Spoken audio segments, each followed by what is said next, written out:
Rooster, I thought they just got up with the sunshine and then they chilled for a minute and then they got back into roostering. I'm not sure. I feel like we will have a Southern guy that will be a Rooster insider in 5, 4, 3, 2, 1. Build a deck guy on the Dancing Rabbit golf text line 601-885-3776.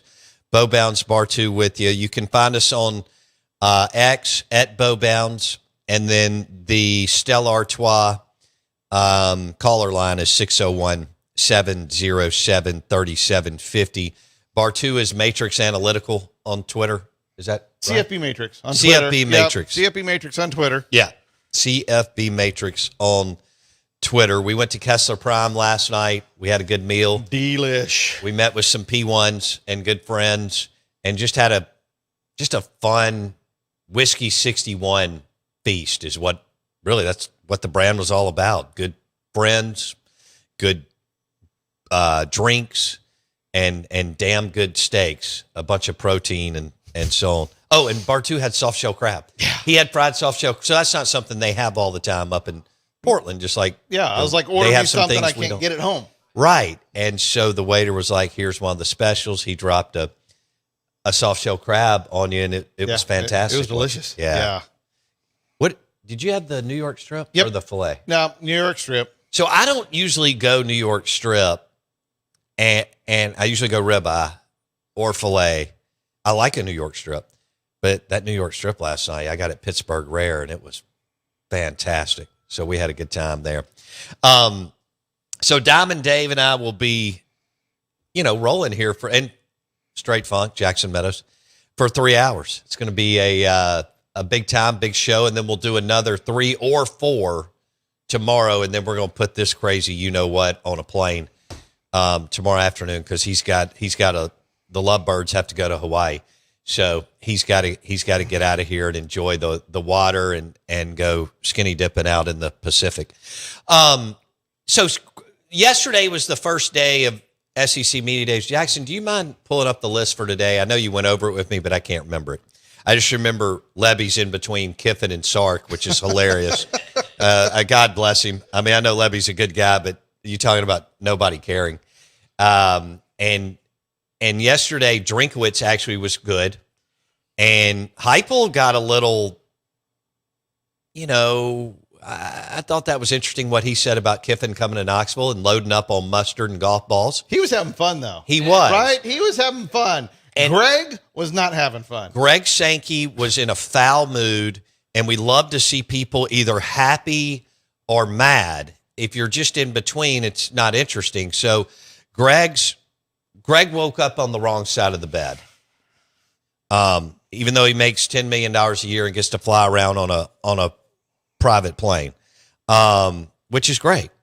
But yeah, I think Sankey's trying to figure out, Bartu, how this is all going to shake. We are going to expand the playoff. It's just a matter of when. Greg Sankey and the SEC don't want 24 teams. The Big Ten does want 24 teams. It sure sounds like the SEC wants to go to 16 and call it.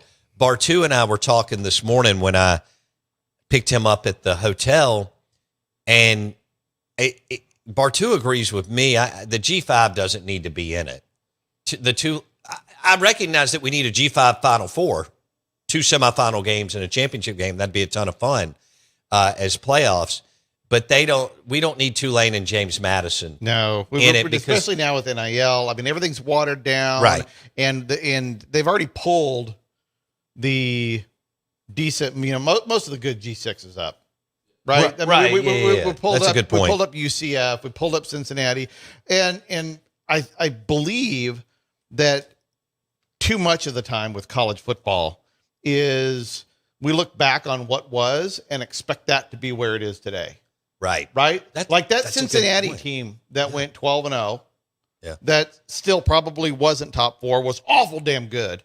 Right. That kind of team in the G6 is never coming back through the door again. Yeah, and they weren't. It's impossible. Even as good as they were for that time, they weren't good enough to be then. Right. But to have that quality of a team in today's NIL, you can't do it. That's right. They do not have the money to keep those players. No way. No. Full stop. No. And so as much as I love the opportunity for them to be there, I don't want to watch it. Right. No. Right? No. Right? And it's like we talk about going to 24 games. I don't want to watch 8-4 teams either. No, I'm with you. Right? I don't need to see. But if I am, I want them all to be P4. I know, but I don't need to see Texas A&M as 8-4, having lost 1 out of every 3 games. Go play a playoff game. They already got beat. Go home. Knock it off. You know. I will say this: 9-3 is, well, if we don't go to 24 and we go to 16, 9-3 is going to get in from the SEC and the Big Ten. Yeah, because we got to fill. Well, I'm sorry, if we extrapolate, if they take out the G5 teams, which will open up 1 or 2 spots more a year for the 4 conferences, right? We're going to have 9-3 teams. We have to. Yeah. Right. Because the math. We have to. Yeah. We're you look at the history of the top 25, and it's pretty rare that we get down to 8-4, right, and an 8-4 Auburn gets in. And right. It squeaks in the top 25. Yeah. And when it comes down to 8-4 teams, the 4-loss team is always an SEC team. That's the way the top 25 has always worked. It's gravitated toward that naturally. About that. Right? I don't think a lot of people realize this, is that over the years, over the last 20 years, I think we'd all agree that really the best overall depth of football has been the SEC. Okay, I think it's a whole lot less so now, today, than it was before. I think a lot of the discussion of the strength of the conference is rooted in what it did in the past, not where it is today. But you look at the history of the top 25, the AP top 25, in the rare cases where there is an 8-4 team, there's a slot at the bottom, 24, 25. It's an 8-4 team. It's the SEC. That may I can remember Ole Miss, Mississippi State, like Bartu said, Auburn. Right. A&M teams coming in at 8-4. They had a real nice year, but they were going to finish 24th. So subconsciously, all the voters are putting the better strength of schedule teams in there.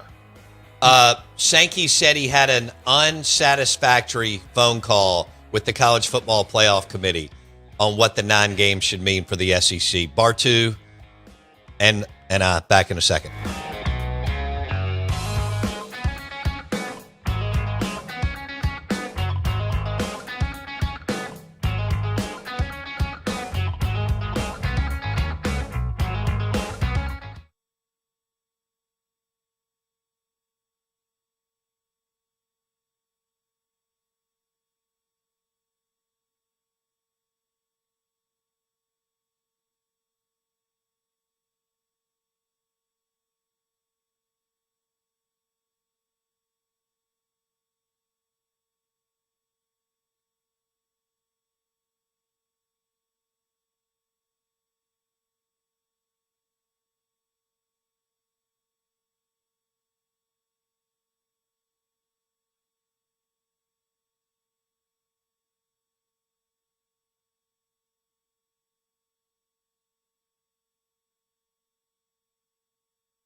What's on the big board?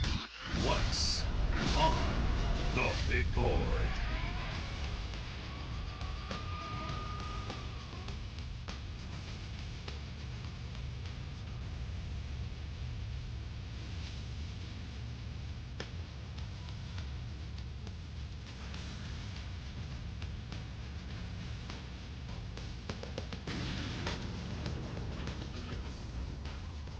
The weakest +1 ever. Swoochy Boochie, good morning to you. We are the Out of Bounds Show, ESPN 1059 The Zone, and we're brought to you by Pearl River Resort. We'll be live from Dancing Rabbit Golf Club tomorrow. Bo Bounds, Dave Bartu with you. We have ice cream drinks with us too. He made it here. I can't believe it. He can't believe it. He has 3 nicknames on the show. Double Down, because at times he's a degenerate gambler. Okay. Ice cream drinks, because he drinks like he's pledging a sorority. Yeah. And Straight Funk, Right. because I don't remember how that one came about, but, He likes it. he likes it. Yeah. We give Jackson what he likes sometimes. Right. That's right. Even though he can't get to work on time. No. But, man, what about him today? I got it here. It was close. You were here kind of, was it early? It was 7 minutes before the top of the hour. You said a minute to 2 minutes before the top of the All hour. right, yeah, it was he all right. exceeded it by 300%. He really did. Nice. Just knocked it out of the Dude, park. 300X, man. That's what they call me.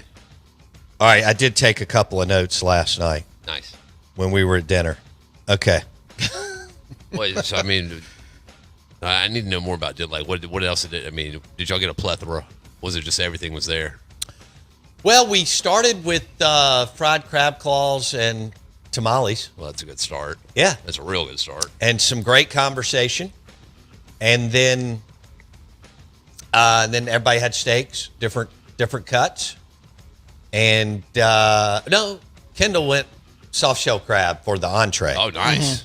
Bartu got soft shell crab as a side with his New York strip. Is that like a double up on the? Wait, what now? Hold on. Yeah. You got a whole soft shell crab on the side? Well, they're Nice. just. Yeah, a little bit of yeah. everything. A little cream spinach. It's just like Yeah. getting the Oh, bacon yeah. wraps. I mean, the bacon wrap shrimp's actually more filling than that. It is. Yeah. So, I mean, it's delicious, but it's Did good. anyone order incorrect? Did anyone order something you shouldn't have ordered, or a way you shouldn't have ordered? Did Nah. everyone order above No. bar? Okay, Now, we good. had a bunch of we had a bunch of professionals. Okay, good. Good. You know, I'm not inviting amateurs to Yeah. to Nobody a asking whiskey for no 61 No, beast. no. damn rainbow trout. You know, we're not doing that. And then tonight he gets he can order whatever he wants, but obviously filet strip ribeye, but the bone-in ribeye at Philip M's is, and I got to get him Surf a cup and of turf saffron up there. chowder Yeah, to start. surf Even and though turf. it's hot, Doesn't matter. it doesn't matter because No. you know what, Philip M's the air conditioner will be pumping. Always freezing in there. Yeah, Perfect. feels great. It does. I didn't have an Elijah Craig last night. May have to have one tonight just because Bartu's in town. You know, Yeah. Yeah, we can- Manhattan or old fashioned, not sure yet. I've got 12 hours to decide. Bartu and I will probably land in Philip M's about 5:15 this afternoon. And then we're going to rip at least 3, if not 4 hours tomorrow. All right, Diamond Dave. You know, one thing that we brought up last night, I don't remember if it was you or John. I think y'all were in a back and forth, which is fun. Coaching unicorns. Were we talking about Mullen? We were talking about Mullen Okay. about that Okay. and how his closest guy, Yes. right? Because we went for everybody who should tune into the YouTube channel. You and I did almost 2 hours yesterday, God, we did. nonstop, and so one of the things that the database allows me to do is looking at coaches in a way I've never been able to on the fly. And we talked the unicorn, and what we talked about at the YouTube channel show yesterday had to do with coach effect and how Dan is one of only 2 guys. So since 2010, Dan Mullen is one of 2 head coaches to improve the coach effect in 3 consecutive stops. So when Dan showed up at Mississippi State, he improved it over the guy before him. Then his coach effect at Mississippi State compared to Florida, it was better at Florida. And albeit 1 year at UNLV, that 1 year at UNLV was better than Florida entire time. So he was plus coach effect, 3 consecutive stops at 3 consecutive programs. There's only one other guy since 2010. And this is why coaching is so hard, and college football is in general, is there isn't a guy that has gone up outside of Dan Mullen. There's one other guy that has gone improve. And that was Lane Kiffin. And both of them coached in the state of Mississippi at rivals. Nuts. That's crazy. Right? And it is. And then you think about Lane and all of the trials and tribulations he's gone through as a head coach. He still improved. He had a negative coach effect before FAU at USC, but he improved USC over what was there before. Yeah. And then he gets to FAU, and obviously, after the first year, boom, takes off. Ole Miss, after the first year, boom, takes off even more. So it is extremely rare to have a head coach be able to do that, not just at one place. It takes a good coach to go from good to great and maintain it like Dan did at Mississippi State, like Lane did at Ole Miss and FAU and so forth. But to do it in 3 consecutive places, there's nobody else in the FBS that has done it. Since 2010. Since 2010, 16 Dan Mullen years. and Lane Kiffin, one who coached at Mississippi State, one at Ole Miss. That is, what are the odds that they come through this state and both coach at different SEC schools within the state of Mississippi? Bartu and Jay Meadows. I mean, it's crazy. When you threw that out yesterday, I went, I can't even believe this. I mean, so much of football, pro and college, runs through this state, just players and different things. But that's wild. So, yeah, 2 of the coaching unicorns in the state of Mississippi, without a doubt. In college football, in all of college football. Lane Kiffin and Dan Mullen. Yeah. Now, And both will always be a part of this state. They will always be part of the fabric. Their fingerprints will always be here. They will be mentioned forever in some way, shape, or form, whether people like them or don't like them. Yeah. They had an impact, Yeah, though. like the economic now, impact. Now, as far as their hundreds and hundreds of millions of dollars of impact on Starkville and Oxford, that's insane. What Dan and Dak did, what Lane and Corral/Dart and Trinidad did, good gosh. And it was at the right time with new media and more access and more streaming and all that. You get every single game, even when you play La Monroe and Wofford. So it's kind of crazy. Bo Bounds, Dave Bartu with you. Coaching unicorns in this state. I start with Lane 1 and Dan 1A, but they're the 2 best ever. And we also talked about how player evaluation has never been more important. It's an eye roll with some of the college football fans, but with the portal and you got to go so fast. I referenced it last night, and Bartu's talked to a million coaches over the years. I'll never forget what Tony Hughes told me about Dan Mullen. And Tony coached at Ole Miss, Southern Miss, and Mississippi State and had a ton of success and was with I don't know how many winning teams. But he said, I've never seen anybody in the film room that can turn on film and say, yeah, he can play. Now, he's going to play a different position, but he can play. Once we get him up here and he gets 5 meals a day and gets in the weight room, da-da-da-da-da. Dan just had and Kiffin's a hell of an evaluator, too. I mean, Quinshon Judkins, we could go on and on, but there's a running back out of Alabama that Bama nor Auburn wanted, and Lane took him, and he ended up being a superstar. There's plenty more. Well, you look at player development, look at Cignetti. Right. Do we have any better? Because I don't think a lot of people realize Kirk Cignetti kind of built some rosters at Alabama for Nick Saban, too. Just, kind of like, maybe some of the best teams ever this century. Yeah. Then left to go to IUPA.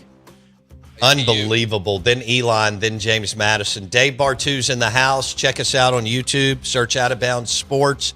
SEC Insider Hit coming up next. That's our big 24-minute segment.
Swoochy Boochie, good morning to you. I'd kick his ass out. They got must-champed. Be hot take. And we're off. Good morning. Welcome into the Out of Bounds Show, ESPN 1059 The Zone. I'm your host, Bo Bounds. Show is brought to you by Blue Cross Blue Shield of Mississippi. It is good to be blue, the official healthcare provider of the Out of Bounds Show, Blue Cross Blue Shield of Mississippi. Bo Bounds, Dave Bartu, Diamond Dave Bartu, Matrix Analytical, joining me. He's live in studio. You can watch the show right now on the YouTube channel. Search Out of Bounds Sports, Out of Bounds Sports. And, of course, Straight Funk is with us, too. And we were just glad he got here. He's pretty locked in. And Bartu is celebrating Vanderbilt on the set. So he went and grabbed the Vanderbilt helmet this morning. And it hasn't been on set in a while. I guess last year maybe Vanderbilt and Diego won a big game or two. I mean, they won 10 games. And Bartu on the way to the studio this morning said, Bartu, you go ahead. What'd you say about Vanderbilt we were going? talking about strength of schedule and the quality of the conference and so forth. And one of my immediate thoughts is, how good is a conference where the absolute dead last, historically worst recruiter wins 10 games? How good is the conference? Right? I mean, Duke wins the ACC. Oh, ACC sucks. Right. Duke's in the top 25. ACC sucks. Virginia's in the top 25. ACC sucks. Big 10, Big 12. Right? Arizona, a team that recruits in the 50s. Right. Oh, the Big 10 sucks. Big 12 sucks. Right. Right. So Vanderbilt, the way you framed it up, I had not thought about that. I mean, Vanderbilt went 10-2 last year. It goes to show you how weak the conference was. Exactly. And not only were they 10-2, okay, they were the number one scoring efficiency offense in the entire conference. What? How about that? They were the number one. Okay. Because, and we've talked about this before many times, is one of the lines in the sand for a national champion. Last 26 national champions, 2000 through 2025. Okay. At the end of the regular season, every single national champ at the end of the regular season is top 3 in scoring efficiency on offense and or defense. And sometimes both. Top 3. Okay. Right? Not top 5, not top 7, top 3. I mean, elite. And the only thing, Oklahoma was not top 3. They were the best defense. They were number 4. And Vanderbilt was top 3 in scoring efficiency offense last year. At number 3, right behind number 2, Indiana. That was your only national championship level offense or defense.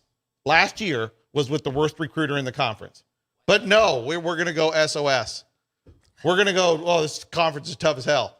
Yet the worst recruiter put up the best offense in the entire conference. I think we need to rewire expectations and drop pre-NIL BS. So I've said it on the show, the last 2 or 3 years, it's never been a better time to be good because of the fractured, splintered, huge transition of the portal. Exactly. To your point, and an example is the lowest rated recruiter in the Southeastern Conference by a pretty good margin. The Vanderbilt Commodores went 10-2 last year and had the number 1 offense scoring efficiency in the conference. Yeah. Is that even over Lane, even over Kirby, even over Heupel, even over Sark, whatever. Right. DeBoer, Ryan Grubb. No, which recruit? I mean, but you're looking at Yeah. I mean, it's the equivalent of Rutgers leading the Big Ten in offense or defense. I hadn't even thought about that. Let's put it in that layman's story. It's the equivalent of Rutgers going 10-2 in the Big Ten and leading the Big Ten in offense Or defense. Pick one. or defense. Right. Pick one. Or do we? I mean, And then what do we think of the Big Ten then?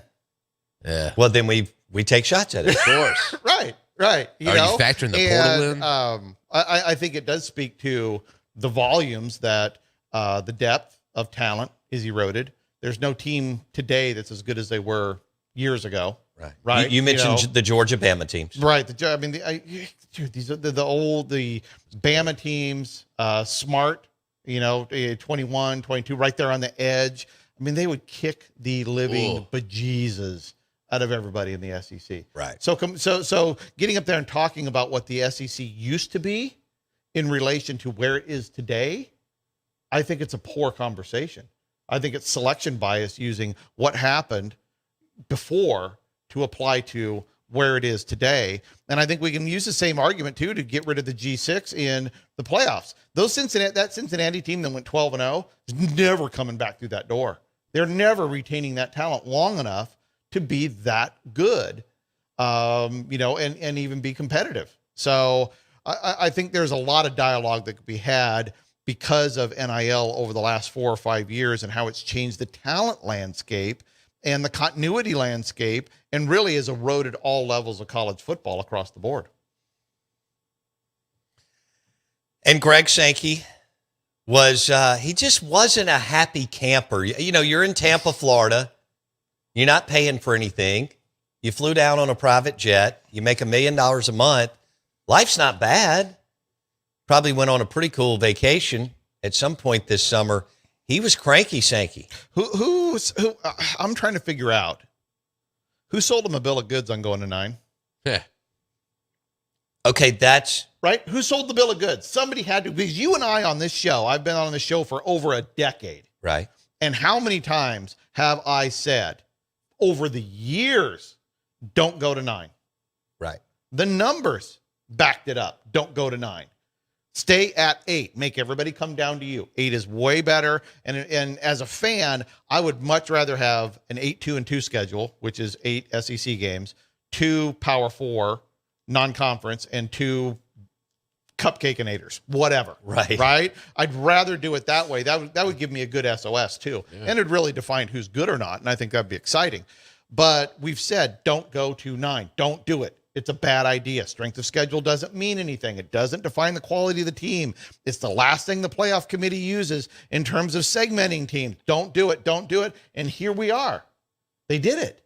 And I want to know who talked everybody into it. I got a couple of theories. Yeah, I would love to hear. So the presidents run the deal, and they make the vote on, with other people involved. I guess ESPN, Disney sweetened the pot enough. I don't know what that was. Has it been officially announced that was it 10 million more a team, 12 million more a team? I think post-COVID athletic directors and presidents got scared to death. And then with the portal, they're trying to figure out how they can pay for men's basketball, women's basketball, and college baseball, whichever one's more important on that campus, or 2 of the 3, right? Along with just give some of the other sports, 100,000, 200, whatever their budget is, and softball and some others. Right. And so I think that's it. I think they look at it and they're like, it was a money grab. Disney and ESPN, who now house all of the SEC inventory, gave X amount for the ninth for all 9. Okay, games. so it's a money grab. Yeah. So we want our cake and eat it too. Then absolutely, right? I want the money, but I don't want the penalty of going to 9 games. That's what we're talking about, right? And here we are. We're talking about the penalty of 9 games, and Media Day has been ensnared with SOS talk the entire first day. Right. And we've said a million times on this show, everybody listening right now knows that strength of schedule has absolutely nothing to do with the quality of a team. Zero correlation with the quality of the team. But here we are. Suddenly, strength of schedule is the most important thing to talk about. Last year it wasn't. Right? I mean, could you imagine that, you look at Vanderbilt's schedule, right? Could you imagine if Ole Miss was 10-2 last year? Vanderbilt was 10-2 last year, and Vanderbilt gets in because they got a better strength of schedule. Ooh, Right? Wait till that happens. Well, that would have burned some people up. Right? Wait till that happens. Or Vanderbilt. Would that not have getting- been a valid argument? What about Vanderbilt getting in over LSU, a big or Georgia, Right. because of what your strength of schedule? I'm doing that in air quotes. Air quotes, the strength of schedule, and so I don't mind the way the playoff committee has been using it, which is to separate equal teams at the end, right? You have the equal number of quality wins. You got an equal number of top 25 wins. You're 10-2. You're both 10-2. Who has a better strength of schedule? Maybe they both get in, but one is the 7 seed with a better SOS, and one is the 8 seed. And then the other thing is nobody's talking about how do you calculate strength of schedule. I could sit here and show you 100 different ways to calculate. Sure, you it, could. right? I see your 9,000 spreadsheets. and then we could manipulate it. Right. You can't. One of the easiest things to manipulate is a strength of schedule ranking. Oh, yeah. Surely. because you could just start tweaking the dials until it comes out the way you want it. Right. So, Which Danny Cannell has said yesterday that the SEC doesn't play anybody. So Oh my God. he made sure to jump on the bandwagon.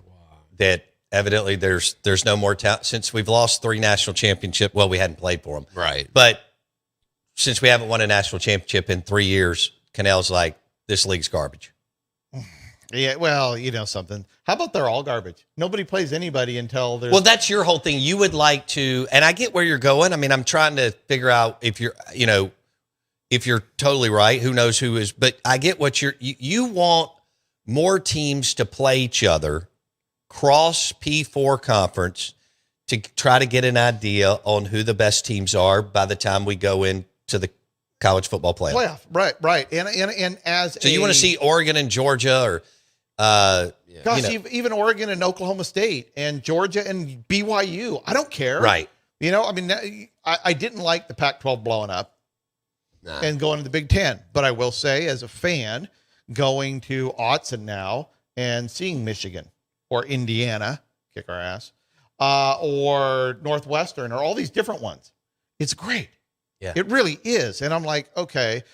And then from a strength of schedule standpoint, a lot of people try to compare college basketball to college football, which is a bit silly because look at the non-conference schedule of basketball. Oh, You got what, 12, 14, 16 games Yeah. before January 1? Huge crossover, Abs- right? absolutely. We can feed that in Kansas here. and Kentucky play. We have the SEC versus the Big 12 or Big 10. It's a not a tournament, but it's a whatever. Yeah, Right, we have all kinds you of got stuff. all that stuff. And so to me, to get it accurate, the fewer games that we play non-conference, the worse the strength of schedule model gets, right? Think about our data points, right? If the SEC, I mean, they just pulled out of Arizona State, LSU, Washington, Tennessee, and which is telling, league- me that's going away. Oh, yeah, so they added a 9th conference game. Dave Bartu, Bo Bounds on the Out of Bounds show. We don't want to leave out Stray Funk. He's running the show. You're listening to ESPN 105.9 The Zone. If you would like to ask Dave Bartu a question about your coach or OC or DC, like a rating, grade, or your schedule or something like that, head coach, all that, hit us up on the Dancing Rabbit Golf text line, 601-885-3776. Where Bartu's going with LSU canceling the Arizona State series and Georgia canceling the Washington series is it looks to be obvious that the league is now going to pull back on the mandated Power 4 non-conference game going forward, whatever year that is, while going to 9, because they're not going to ever drop the 9. Once you go to non-conference games, you're not going back. No, I don't think so either. Unless there is some sort of Crazy, right? Yeah, and unless there's some sort of everybody gets together and drops to 8 at the same time. Right. They got to have a memorandum of understanding. Basically, we're going to all do this. And it sucks though that with everybody at 9, and let's say that P4 requirement non-conference is dropped, which is fine. I understand it to try to be The Big Ten doesn't have it, by the way. They're trying to level the playing field. But what it's also taking away is data points, which makes strength of schedule it's impossible to come up with a good one. Right. It really, really is. But the first thing is get the G5 teams out of the college football playoff and then figure out if we're going to go to 16, 20, or 24. The SEC wants 16. The Big Ten wants 24. And I don't know if that means they'll land at 20 or who's going to balk or how this is going to look going forward. But we go to non-conference games, which is not going to be good for anybody in the league as far as losses. You said it'll average a half a loss to a loss to each team. Yeah, and it's going to impact the lesser talented Injuries. teams that year. So we're the most injured. We're the most injury-prone league. Is that right? Yes, you are. It's starts lost per snap. Starts lost per snap. Yep. The Southeastern Conference is number one. Is number one. Okay. Right? And now that I haven't done the research on that in the last couple of years. It may have shifted because number 2 was the Big Ten, but then the Big Ten went to 9 conference games. Okay. And so, but it's always been the SEC. SEC was number 1 in that 10-year research that I did. And when you look at it, though, they were also number 1 in average height and weight on the field, right? Okay. It's simple physics. Sure. Is force equals mass time acceleration. You got bigger bodies moving just as fast as everybody else. Sure. You are getting more injuries. And to compare it to the NFL, this will show you the violence of the NFL, is with the SEC, you lose about 1 start per player per season. In the NFL, you lose 3 guys for the entire season, the equivalent. So for every 1 start lost in the SEC due to injury, there is 1 guy that loses his entire season in the NFL. The NFL is essentially like it's like 9 times more violent in terms of injuries. Good grief. But it's all the biggest, fastest guys. I get it. Right? I mean, you can tell. We all watch. I binge watch 12 hours of college football on Saturday. Not that I know it, but it's fun. You see it. But man, when you turn on the NFL on Sunday, good God! I mean, the difference is night and day. Yeah, it's you really can not tell in even the close. first.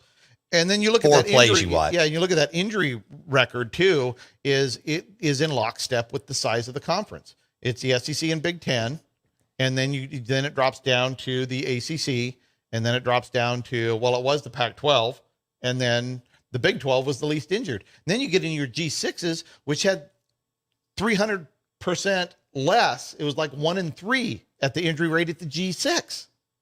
You were 3 times more likely to get injured and lose a start in the Power 4 than the G6. God. How about that? Then it steps up again to the NFL. So Hold on. All right. So we got to switch gears because we've got 5 minutes here, and I want to do Lane versus John David Baker. Oh, okay. All right.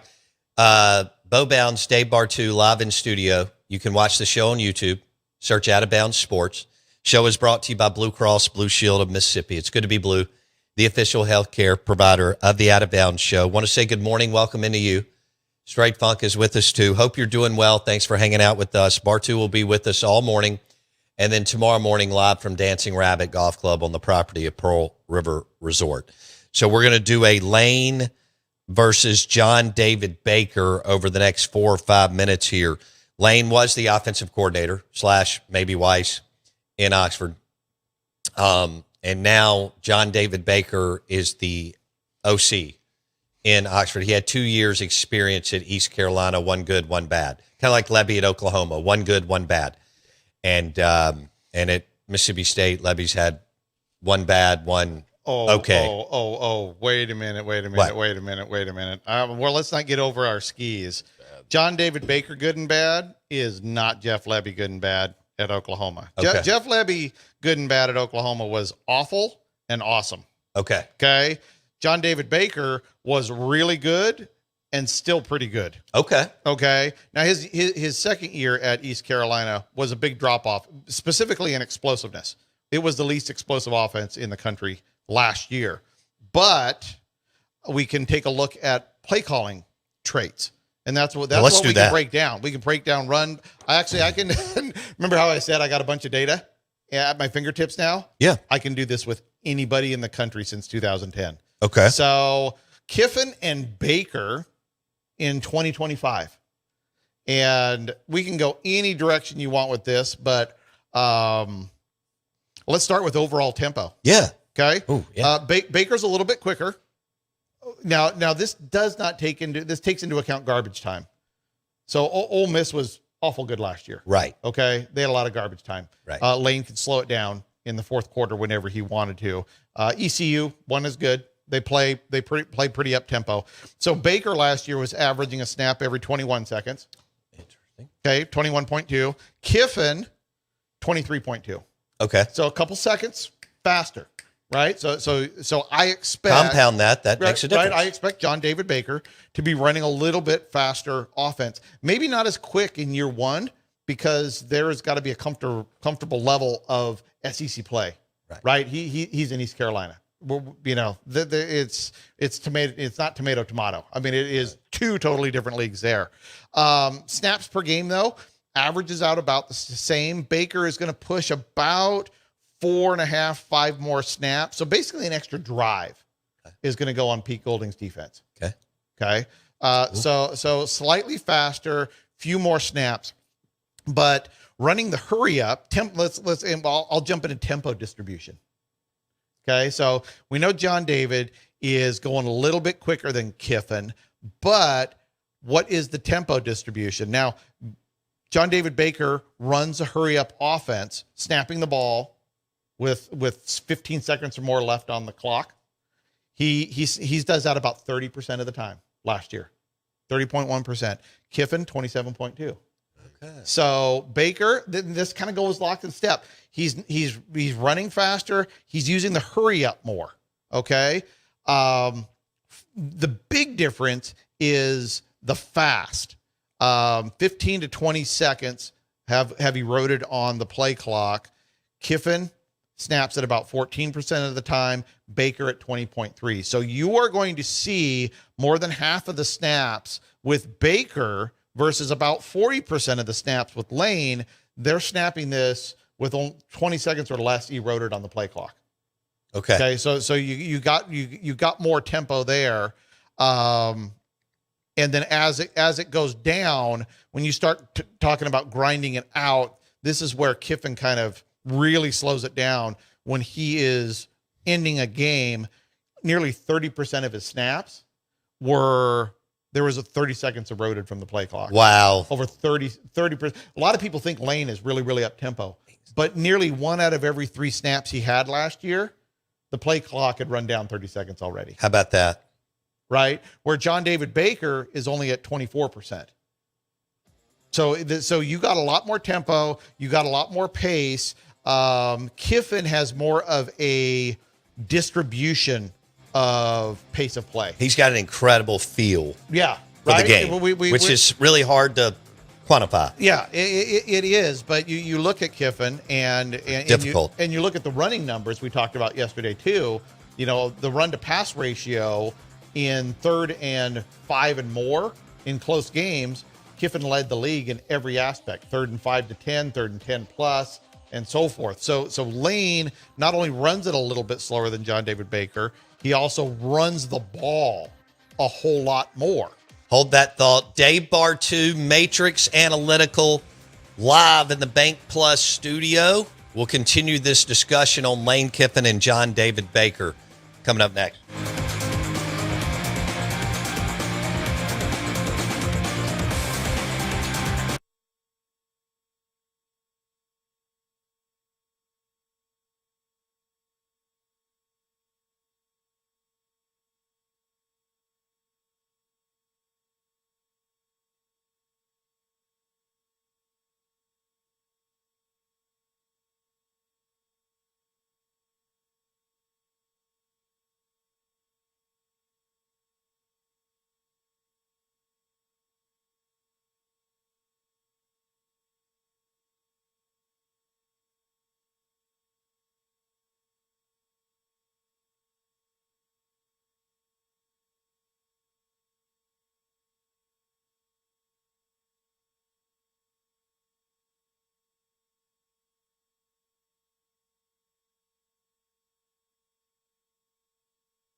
WRKS Pickens Jackson. All systems go. Live from the Whiskey 61 Lounge inside the Bank Plus studio. This is Out of Order. Live in the studio. It's the Out of Bounds Show with Bo Bounds. Streaming live worldwide on the Out of Bounds radio app. And on your radio at ESPN 105.9. All set? Let's go. The Zone.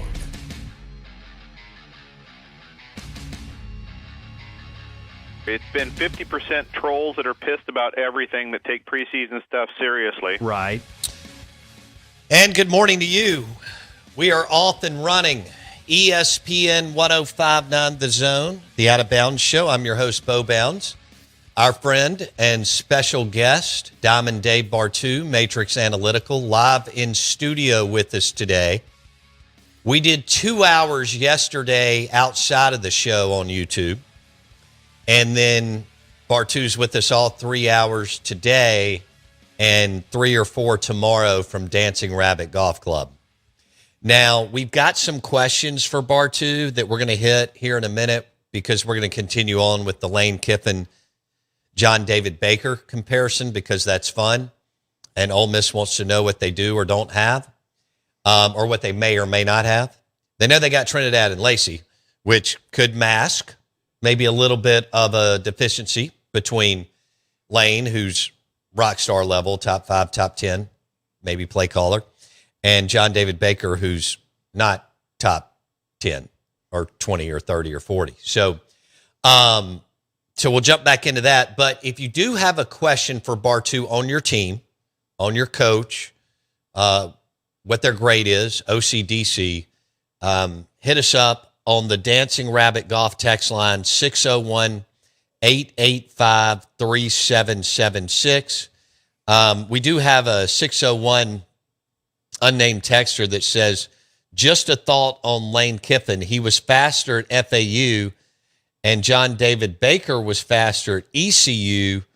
John David Baker won't be as fast in the SEC. Also, why no mention of Joe Judge, who's heavily involved in all things offense? Okay. Joe Judge? Yeah. That's funny. Okay. So find us on X at Bo Bounds and the Key City, Mississippi Queen, Bartu. We got Bartu all into Mississippi. He had fried soft shell crab at Kessler Prime last night. He had a Key City Mi Vida. And he may have had a Key City, Mississippi Queen. That's our craft beer of choice out of Vicksburg, Mississippi. So we're baptizing him. I mean, he's getting all the Mississippi. He's going to have black eyed peas at Mama and M's at Golden Moon later today, and tonight will be at Philip M's. Right, and he's got I got my new hashtag come to the sip Ole Miss sweatshirt here. Yeah. I think I'm keeping this one because it ain't staying in the studio. Okay, so Bartu grabbed one of our sweatshirts off the rack in the back. Come to the sip. I know it's hard for you to say, isn't it? No, Look at that. I was like, come to the ship, come to the sip. Yeah. We've had that for a while. That's since the first Sugar Bowl that Lane went to with Corral when they played Baylor in Dave Aranda. All right, Out of Bounds, 105.9 The Zone ESPN. Let's get back into it. Bartu on the Out of Bounds show. Watch the show on YouTube. Search Out of Bounds Sports. Bartu, if you would continue to, and we may stop you and debate it, but continue to compare and contrast Lane Kiffin as a play caller and John David Baker. Right, and this is last year. This is just 2025, okay. Folks. Okay, so it was Baker at ECU and Kiffin obviously at Ole Miss. Explosive play rate. Okay. Let's talk about that because now there's a little side note on explosive plays for everybody listening. There's two kinds of explosive plays. Okay. There's explosive scoring and there's explosive non-scoring. Okay. Explosive non-scoring plays affect road teams positively for wins and losses only about 55% of the time. You know, if you take all the explosive plays and jumble them up, they have a big impact on the game. But when you start separating out road and home and explosive scoring and non-scoring, it starts making a bit of a difference. But explosive play rate overall is a good measure of how, because that really affects wins and losses. Okay. It's right there with turnover margin. It's not as strong as scoring efficiency. It's not as strong as momentum control, but explosive play rate's really important. So last year, plays of 15 or more yards, Kiffin, 13.8%, Baker, 10.5. Okay. Okay, so a little less explosive on the per play explosive rate. 20-yard plus plays. Kiffin, 8.6. Baker, 6.2. So about the same drop off. Lane a little bit more explosive. Explosive run percentage. Kiffin, 8. Baker, 4.5. That's a big gap right there. I mean, the difference between the two isn't that big, but it's almost double for Lane on the run side of it. Right. Explosive passes, Kiffin at 21, Baker at 18. Not that far apart. So explosive play calling on the pass side of it is probably a little bit more even. The run side is where I think the differentiation is with Kiffin and his play calling. So overall in 2025, Ole Miss just generated significantly more explosive plays for the game. Nearly 14% of their plays go for 15 plus yards, where ECU was about 10.5. Okay. Interesting. I wonder if we should compare John David Baker and Levy. We might come back and do that. That takes a minute for this. Well, maybe to run all of it. 8:30 or 9. Yeah, we can do that. Now, here's the biggest thing that the numbers pointed out. What jumps out at you? In the behavior? Okay. This is the biggest one, and then I can wrap it up. But this one was really interesting in terms of pace of play. Quarter 1, Kiffin much slower than Baker. Quarter 2, about the same, but Baker still faster, more up-tempo plays. Quarter 3, Baker more up-tempo plays. And then it flips. Okay? When Kiffin is trailing in the fourth quarter, his up-tempo is twice as fast as John David Baker. He steps on the gas. And here's the other thing is when he is leading, he maintains tempo. John David Baker slows way down at any point when he's winning a game. So I think the Kiffin plays to win. We've talked about it over the years. There's not many coaches that do it, and I don't know how you would frame it up, but you got to go get the win. They're not going to in our league. Usually, they're not going to give it to you. No, you got to go take it. You got to go take it. And these numbers are saying that John David Baker maybe plays a little bit not to lose when he's winning, right? And maybe doesn't have the true fastball to ratchet it up. He runs fast, but Lane has the ability. It's almost like he can call multiple plays at once and just ramp up the tempo when he wants to get it going. So it's just imagine him just cruising down the highway at 70 all game. And then suddenly in the fourth quarter, whether he's losing or winning, here comes the tempo. Here comes the pressure. And either I'm going to stomp you out or I'm going to go super fast. I have to be able to catch up. Whereas Baker doesn't really speed up. He runs the same tempo when he's losing as the first, second, and third quarter. And when he's winning, he slows way down, trying not to lose the football game. Big difference, in my opinion, there. Interesting. All right. If you've got a question for Dave Bartu, hit us up on the Golden Moon Casino text line, 601-885-3776. Hit us up. It can be a Big Ten team. You can we have Ohio State, Michigan, Clemson, Miami, whatever.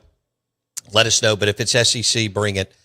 That was a good Lane Kiffin versus John David Baker as play callers in 2025. It's just profiling them. Here's another one. Here's one that just popped up. We're going to tease. Who is Dan Mullen's profile as a head coach? This is going to be great on the other side. The other thing last year, Kiffin, 4th and short. This is his run game, okay? Because Kiffin's run game far better than John David Baker's last year. 79% of his 4th and short, Kiffin converted. Baker, because he passes so much, 42%. 42% ain't going to win it in the SEC. He needs to get that up. Bartu on the Out of Bounds Show, brought to you by Superior Foundation. French drains, driveways, foundation repairs, superior.ms.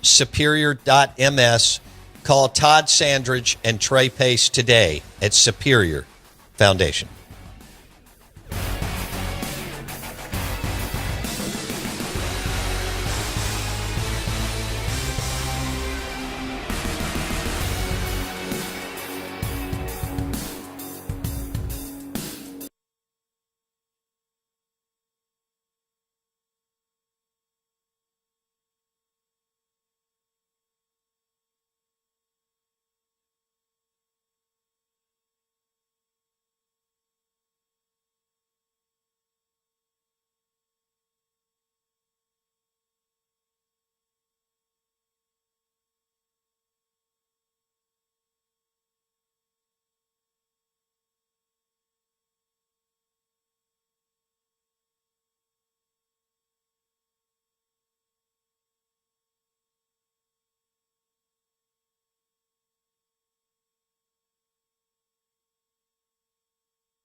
baby. The bar two drops are great. Dude, Yeah. that is right in the giblets, baby. Hey, we're rolling out of bounds 105.9 The Zone ESPN. We're driven by your next GMC Sierra truck at Fowler GMC, Pearl Brandon. FOWLER. Hit the website, FowlerGMC.com. FowlerGMC.com.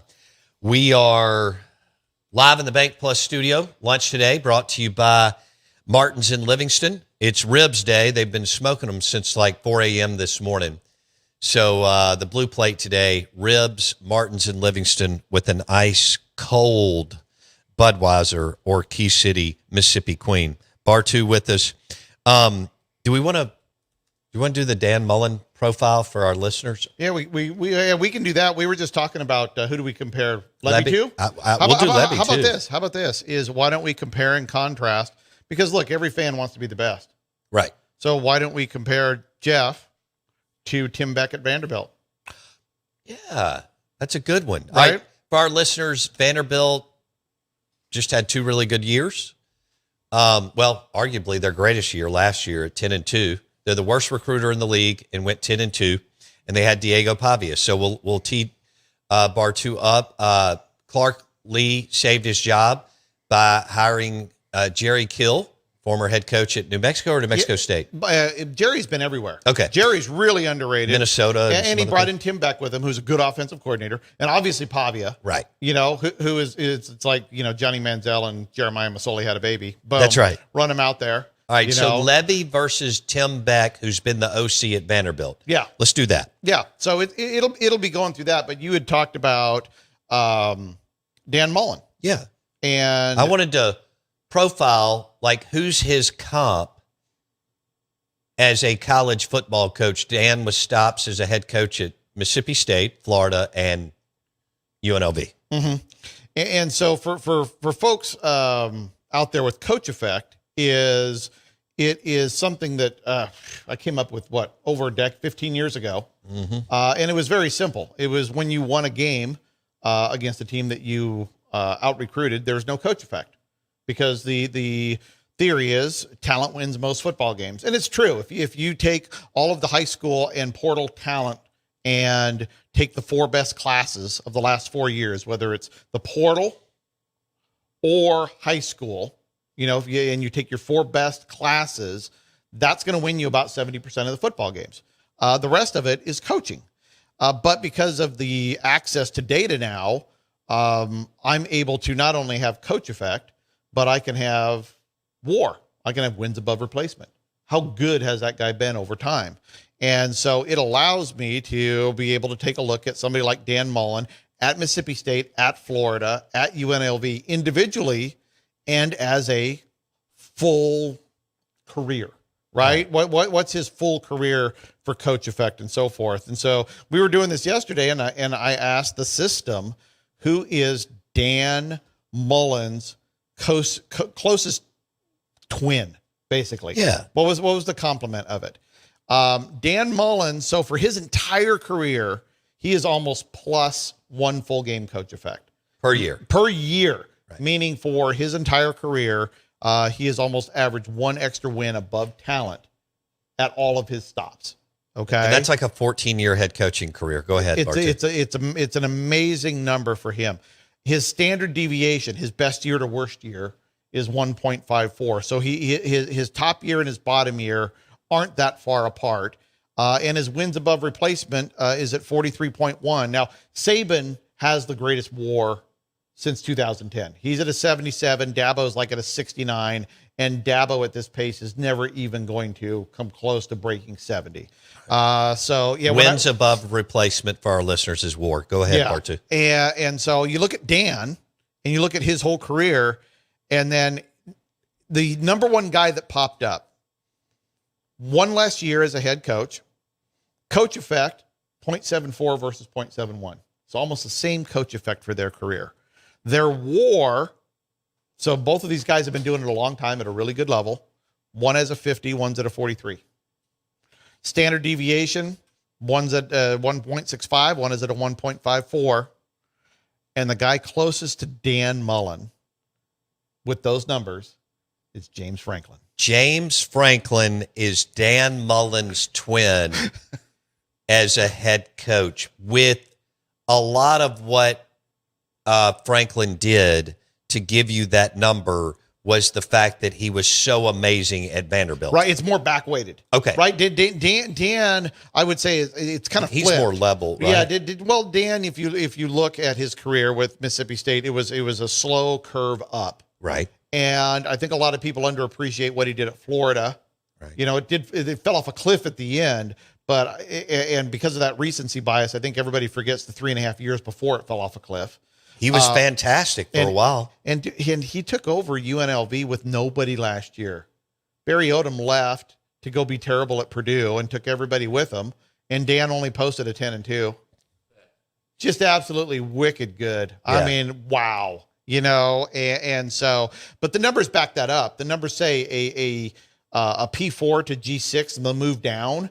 There's hardly any loss in ability there. There's no like 1 year waiting period where Lane going to LSU, where some are all going from Tulane to Florida. There's going to be a step back, a 1.5 game step back below expectations. Whereas that drop down, the big guys can handle it a whole lot better. So James Franklin was the number one comparison, though. All right, so Mullen's twin in comp is James Franklin. And it's heavily weighted for Franklin because of winning games he shouldn't have won at Vanderbilt. Yes. Right. Yeah. But he was good. He was. And I think we would agree if what he did at Vanderbilt was at Penn State, we would have all said Penn State's going to be in a national title game at some point. Right. Right. I mean, really. And he just couldn't find that magic overall at Vanderbilt, but he was still really good. Yeah, he was knocking down basically 10-2s every year. I mean, 10-2, 11-1. He had him in the playoffs. I mean, it was going good until it didn't. Right. Right. And then it just fell off a cliff. Kind of a little Dabo in him in that maybe wasn't quite willing to listen or change or I don't know. You know, I think a lot of it, when you start getting to that elite level, I do believe you have to just catch certain breaks. Okay. Right? I mean, things just have to come together. It's like, look, I think one of the great examples is LSU. I will go to my grave not being able to quantify how Ed Orgeron did what he did at Ole Miss. 10-25. And turned around and has a national championship ring at the head coach at LSU. Right. I don't get it. It's like going, Dave, 3 + 6 is purple. What? And so and think about all the conflux of everything coming through. Joe Brady, Burrow, Aranda, two NFL first round wide receivers who could be in the Hall of Fame. Lightning in a bottle. So with James, you look at it, he just couldn't get. I don't think he couldn't get the quarterback right. Right. I mean, he could never get the quarterback right, and he couldn't get that OCDC. Right. And I think he got frustrated because you saw him fire a lot of OCs the last few years. And so I think there was a frustration level there for him. But and I think this year he's going to get the OC wrong. But that's between, my opinion and who's going to be Franklin's. Franklin's. Who did he hire? Next man up. Okay. A guy who was terrible at the FCS who just kind of stuck around long enough. So we'll see if that works. Dave Bartu on the Out of Bounds Show, live in studio. Check us out. YouTube channel, Out of Bounds Sports. Out of Bounds Sports is the YouTube channel. The show is brought to you by Matt Anderson, Southeastern Land Group. He'll find your next property, hunting camp, farm. Call Matt Anderson today, 601-408-5155. Matt Anderson with Southeastern Land Group will find your next hunting camp.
Summerall and DeVore. All right. Good morning. Welcome into the Out of Bounds Show, ESPN 105.9 The Zone. Your SEC Insider Hit this morning is brought to you by Pearl River Resort and the Golden Moon Casino Vegas-style sportsbook. We'll be live from Dancing Rabbit Golf Club tomorrow, Bartu and I. We're looking forward to that. We did 2 hours just on YouTube yesterday. Bartu's doing 3 hours with us today and 3 hours with us tomorrow. So we're just going through fun stuff, coaches and schedules and trends. And as Bartu said, storytelling by numbers. And so this is fun. He's live in the Bank Plus studio, and you can watch us on the cameras on the YouTube channel, Out of Bounds Sports. We just did a coaching comp. Dan Mullen's coaching twin is James Franklin. And we're going to do Kiffin's coming up. But first, we want to compare Jeff Lebby as a play caller in 2025 versus Tim Beck as a play caller at Vanderbilt in 2025. We just did it with Lane Kiffin and John David Baker. So, Bartu? Yeah, and the reason we were going with Vanderbilt is simply they had the number one scoring efficiency offense in the SEC last year. Yeah. So which everybody predicted that. Right. Why not try to see where we got to go? Right on this thing. And we won't talk about 2024 at all for Mississippi State. So this is just 2025. But the first thing that jumps out, I mean, look, we know Vanderbilt is super efficient, right? But how much more efficient? Okay. So per snap last year, you take all the offensive snap of State, all the offensive snaps of Vanderbilt, the expected points per snap, Vanderbilt number was 38% higher. 38% higher. 38% higher per snap. So imagine, extrapolate that out. Every drive State had, every drive Vanderbilt had, Vanderbilt averaged 38% more points than State. That's how big the gap was. And you just take that snaps by points. Yeah. For the game. Uh-huh. Okay. Yeah. You know, and Mississippi State's last year wasn't that bad. It was 0.187. And John David Baker was at 0.191 at East Carolina. So offensive efficiency wasn't very far apart there, but Beck and Pavia and Vanderbilt, just awesome last year. It's really hard, and I'm putting that out there because the perspective of nearly 40% higher scoring per drive for an entire season. It's amazing, right? But here's the thing is, look at the snap rate. You would have expected Vanderbilt to run a lot more plays, right? Nope. Plays per game. Vanderbilt, offensive snaps, 59. Mississippi State, 70.3. Lebby was running a snap every 22.4 seconds. Beck and Vanderbilt, 27.6. So not only were they going way slower, it was the per play. Look at the yards per play, 5.77, 7.71. Almost 2 yards per play, every play for an entire season. That's how much better the Vanderbilt offense was, right? And one of the big reasons, there's 2 reasons there. Explosive plays and third down conversions, right? Okay. Moving the chains, right? Okay. So explosive plays, we're getting big pops.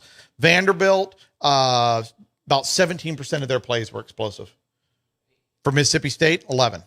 Okay, that's a pretty big gap. That's a pretty big gap there. But look at the moving the chains. This is where it's really big. Okay, and I think everybody listening would agree from an efficiency standpoint, football standpoint. Yeah, we want scoring, but we also need to move the chains. Sure. You know, we all can't be TCU where 48% of our touchdowns came from explosive scores outside the 20.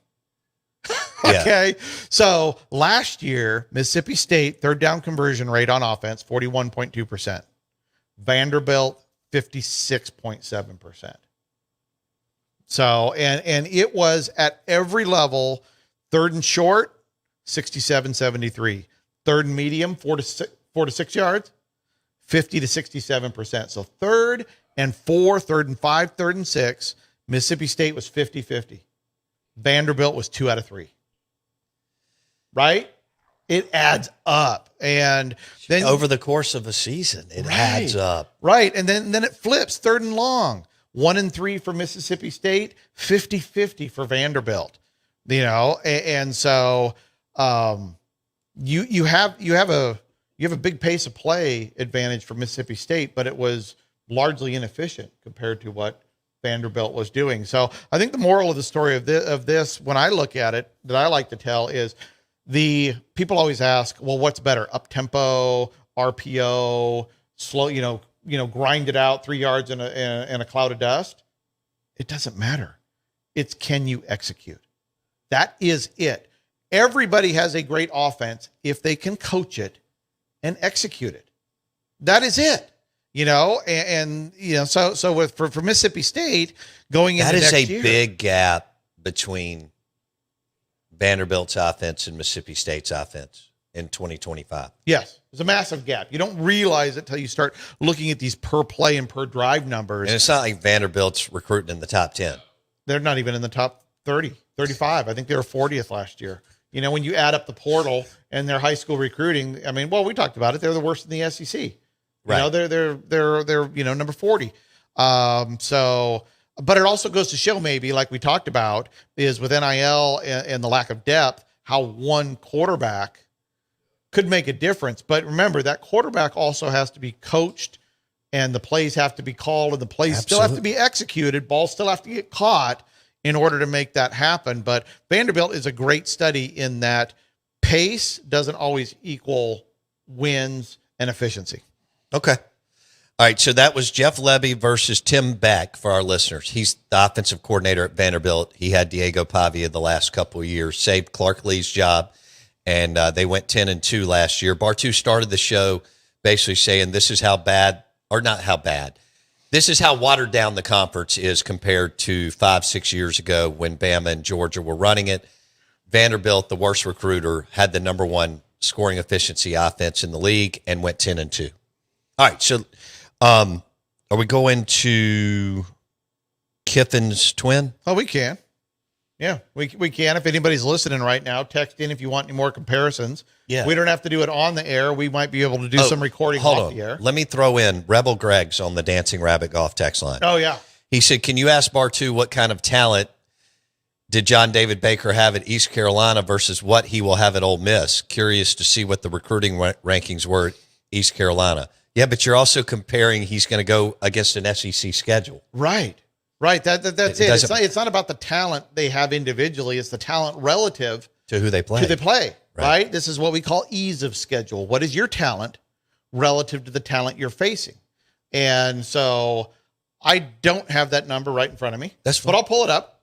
But it doesn't really matter, Rebel Greg, because it matters if comparing Ole Miss and East Carolina offensive talent. East Carolina was playing an AAC schedule. Now he'll play. Yes, he has Trinidad and But Lacey. is it a net? But is it a net? Is it a push? Positive? Right. I mean, is ECU the number one recruit, or is ECU the Georgia of their conference, and they have a talent advantage in every single game? Yeah, I don't know. Right. Oh, we're going to find out. I'll check that out at the break for Greg. Okay. All right. So we did Dan Mullen's twin. Mm-hmm. Head coaching comp is James Franklin. Bartu on the Out of Bounds show. He joins us on the Farm Bureau Insurance guest line. This is ESPN 105.9 The Zone. Who is Lane Kiffin's comp? Yeah, so I asked the question of the system of look at Lane's career. Now, this takes into account everything since 2010.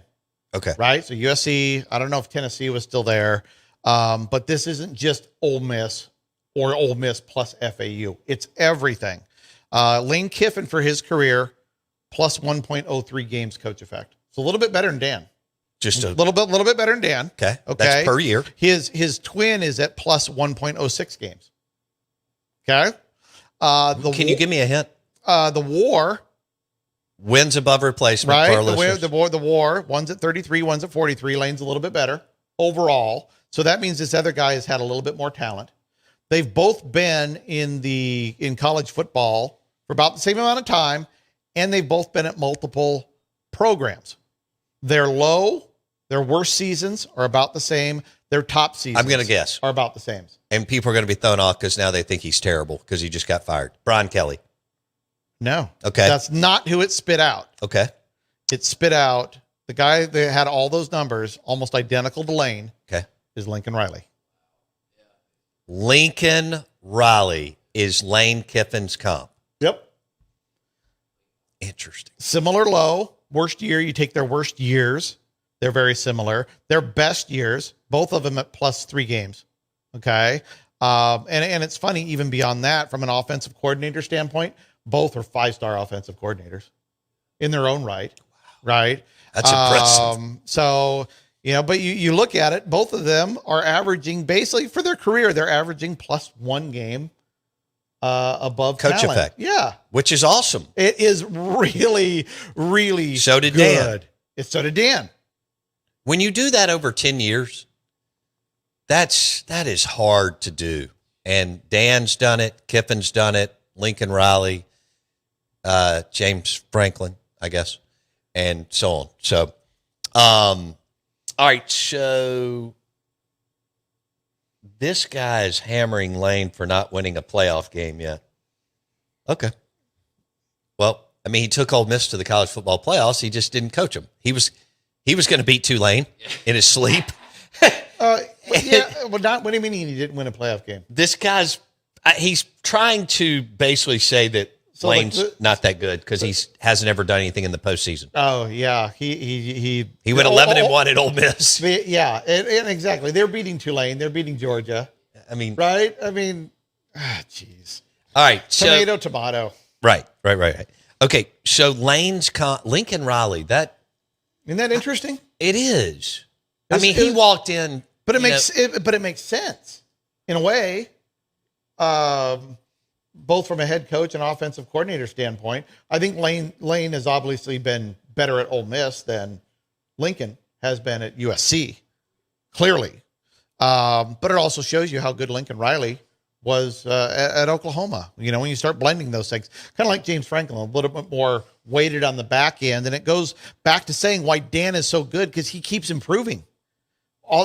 Franklin, yeah, he's had a great career, but Vanderbilt was better than the next stop. Right.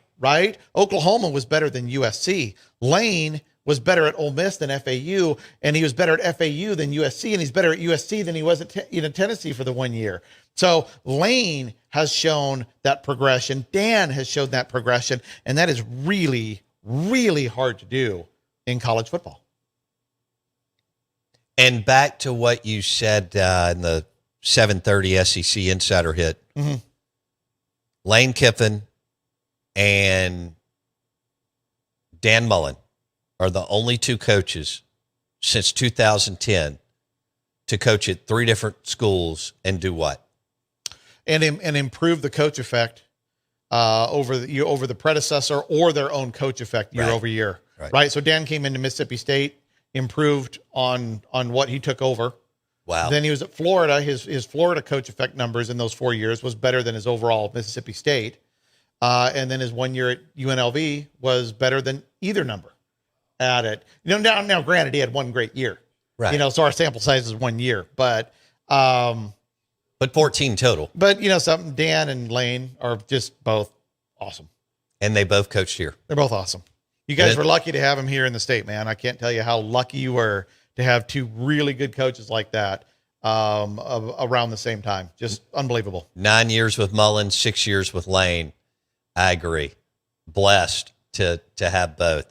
All right, Out of Bounds, ESPN 105.9 The Zone. Brought to you by Ford Plumbing and Air.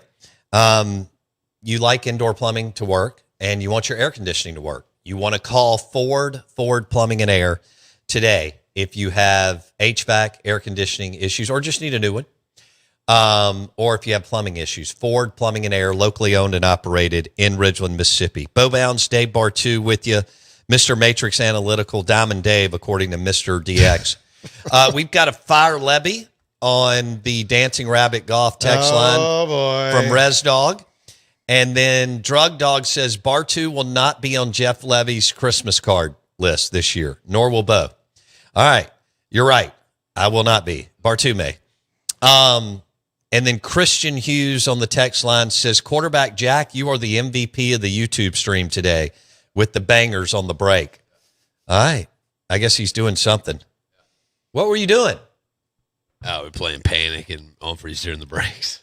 Okay. Yeah, I gotta keep them, keep the folks tuned in, man. I don't want to give them a black screen just to look at for 5 minutes. Why don't we do a cool graphic? Well, I mean, we have It says subscribe. Oh, we have that. Okay, cool. Yeah, that's done. Cool. Hey, Sun Devil Macy, who went to Arizona State and Ole Miss, he says it's great to hear Bartu in studio. His voice live is like an angel. The opposite of a lady on a date after a 15-year hiatus, telling me that my voice has gotten raspier from my cigar smoking. What a lie. Love it. He's kind of our philosophical texter. Yeah. He's All right. he's an attorney. Is DeBoer or Grubb overrated?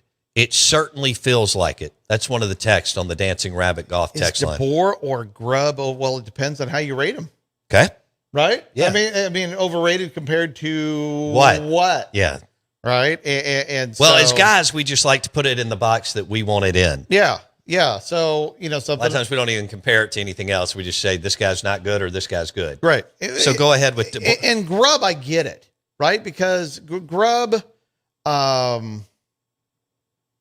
the question to me is certainly how much was the Penix influence. Right. But let's not forget. Michael Penix was at the University of Washington for our listeners.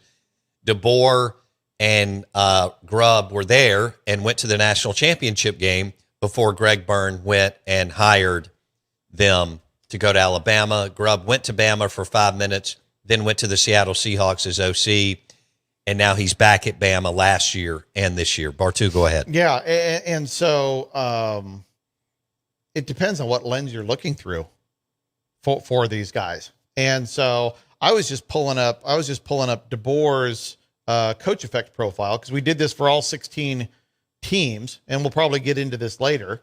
But you look at DeBoer for his career, his coach effect, he's plus 2.39 games amongst active head Per year. Plus at 2 at three different places. Where was he? Fresno, Washington, and Alabama. So he's plus 2.3 games. That's number 10 out of all active head coaches right now with a grade. Since 2010, guys with 3 or more years of experience, that is number 8 out of 272. Good Lord. Right? That's impressive. And to compare, Sarkisian, who's been at 3 places, is number 148 out of 272. Okay. But people run around and think Sark's great because he's won a bunch of games at Texas. But he beats a bunch of teams that he's supposed to beat. And he's had the last couple of years has been good. But we're talking body of work. Right. You're talking about Right? Since day where, one. Right. And Sark went on a 8-year binge in which he was negative coach effect every year. Every single year. We talked about PJ Fleck at Minnesota. He was positive 6 out of the last 7 years. And so the coach effect, for everybody listening, it's relative to the talent you have versus the talent you're facing. That's one of the big adjustments that we're trying to make. It's not just wins and losses. So DeBoer overall, now there might be some recency bias, but take a look. I mean, Alabama was in the playoff last year, and they had one of the, if not the toughest regular season schedule in college football. But you look at DeBoer, his worst season, he was dead even in coach effect, 0. His best is +6.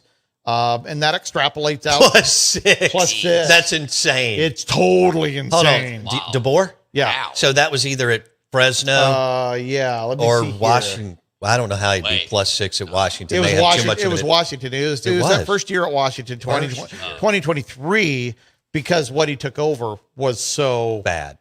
Okay. So there's a progression value to it too. Okay. You can have a good season, but if it's worse than the previous year, it knocks you down.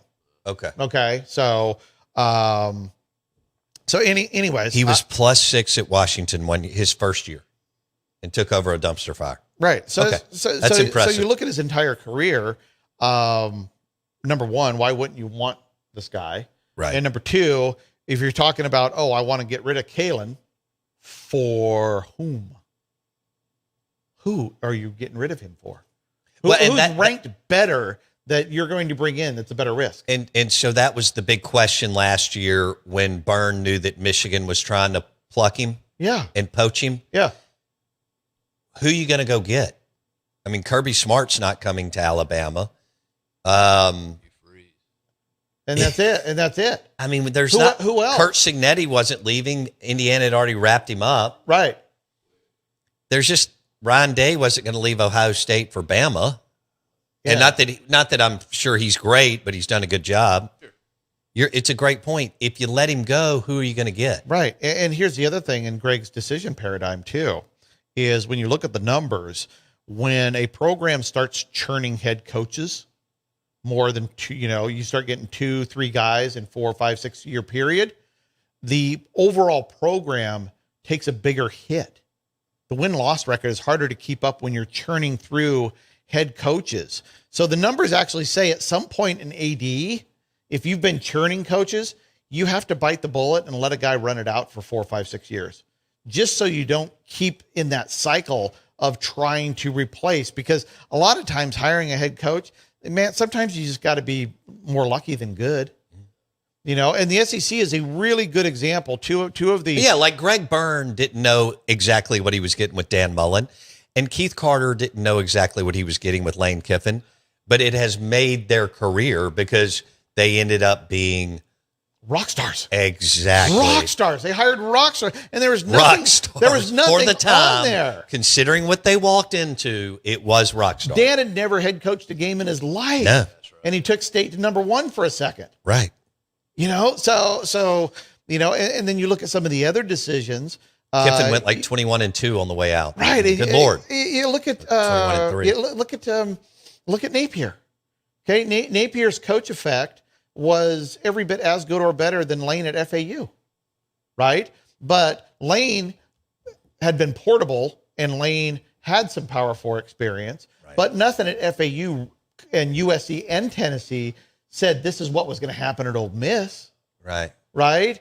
Nothing that Napier did at Louisiana, because I parsed through Napier a ton, said he was going to fall on his face by minus a game and a half a year at Florida.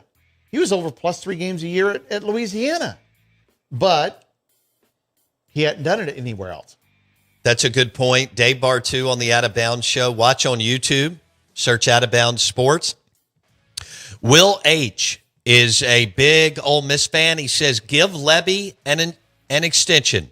Best thing that ever happened to Ole Miss. We'll be back in a second. We are the Out of Bounds Show, 105.9 The Zone ESPN. The blue plate today at Martin's in Livingston is ribs. They started smoking them about 4 a.m. this morning.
my makeup in the mirror and crash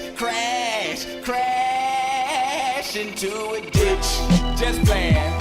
She needs a golden calculator to divide the time it takes to look inside and realize. Pickens Jackson. All systems go. Live from the Whiskey 61 Lounge inside the Bank Plus studio. This is Out of Order. Live in the studio. It's the Out of Bounds Show with Lowbound. Streaming live worldwide on the Out of Bounds radio app. And on your radio at ESPN 105.9. All set? Let's go. The Zone.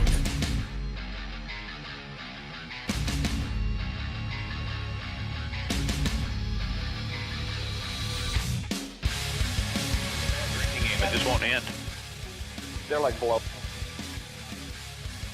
Vanderbilt. I mean, they're like Mendoza line quality. And we're off. Hey, Out of Bounds, ESPN 105.9 The Zone. We're on the Diamond Dave Bartu tour.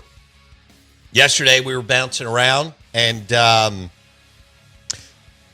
we knocked out 2 hours of a show. No breaks. Just on YouTube. No breaks. It was great. Bartu's doing 3 hours today, 3 hours tomorrow. We'll be live from Dancing Rabbit Golf Club. Excited. Bartu's been to Philip M. Steakhouse, but it's been a minute. And so we'll be back there tonight, and we'll make sure that Bartu gets an Elijah Craig Old Fashioned and some saffron chowder at Philip M's on the property of Pearl River Resort. Bartu's wearing a Dak Prescott. He's changing throughout the breaks. He had to come to the sip shirt on. He had a Florida Gators pullover on.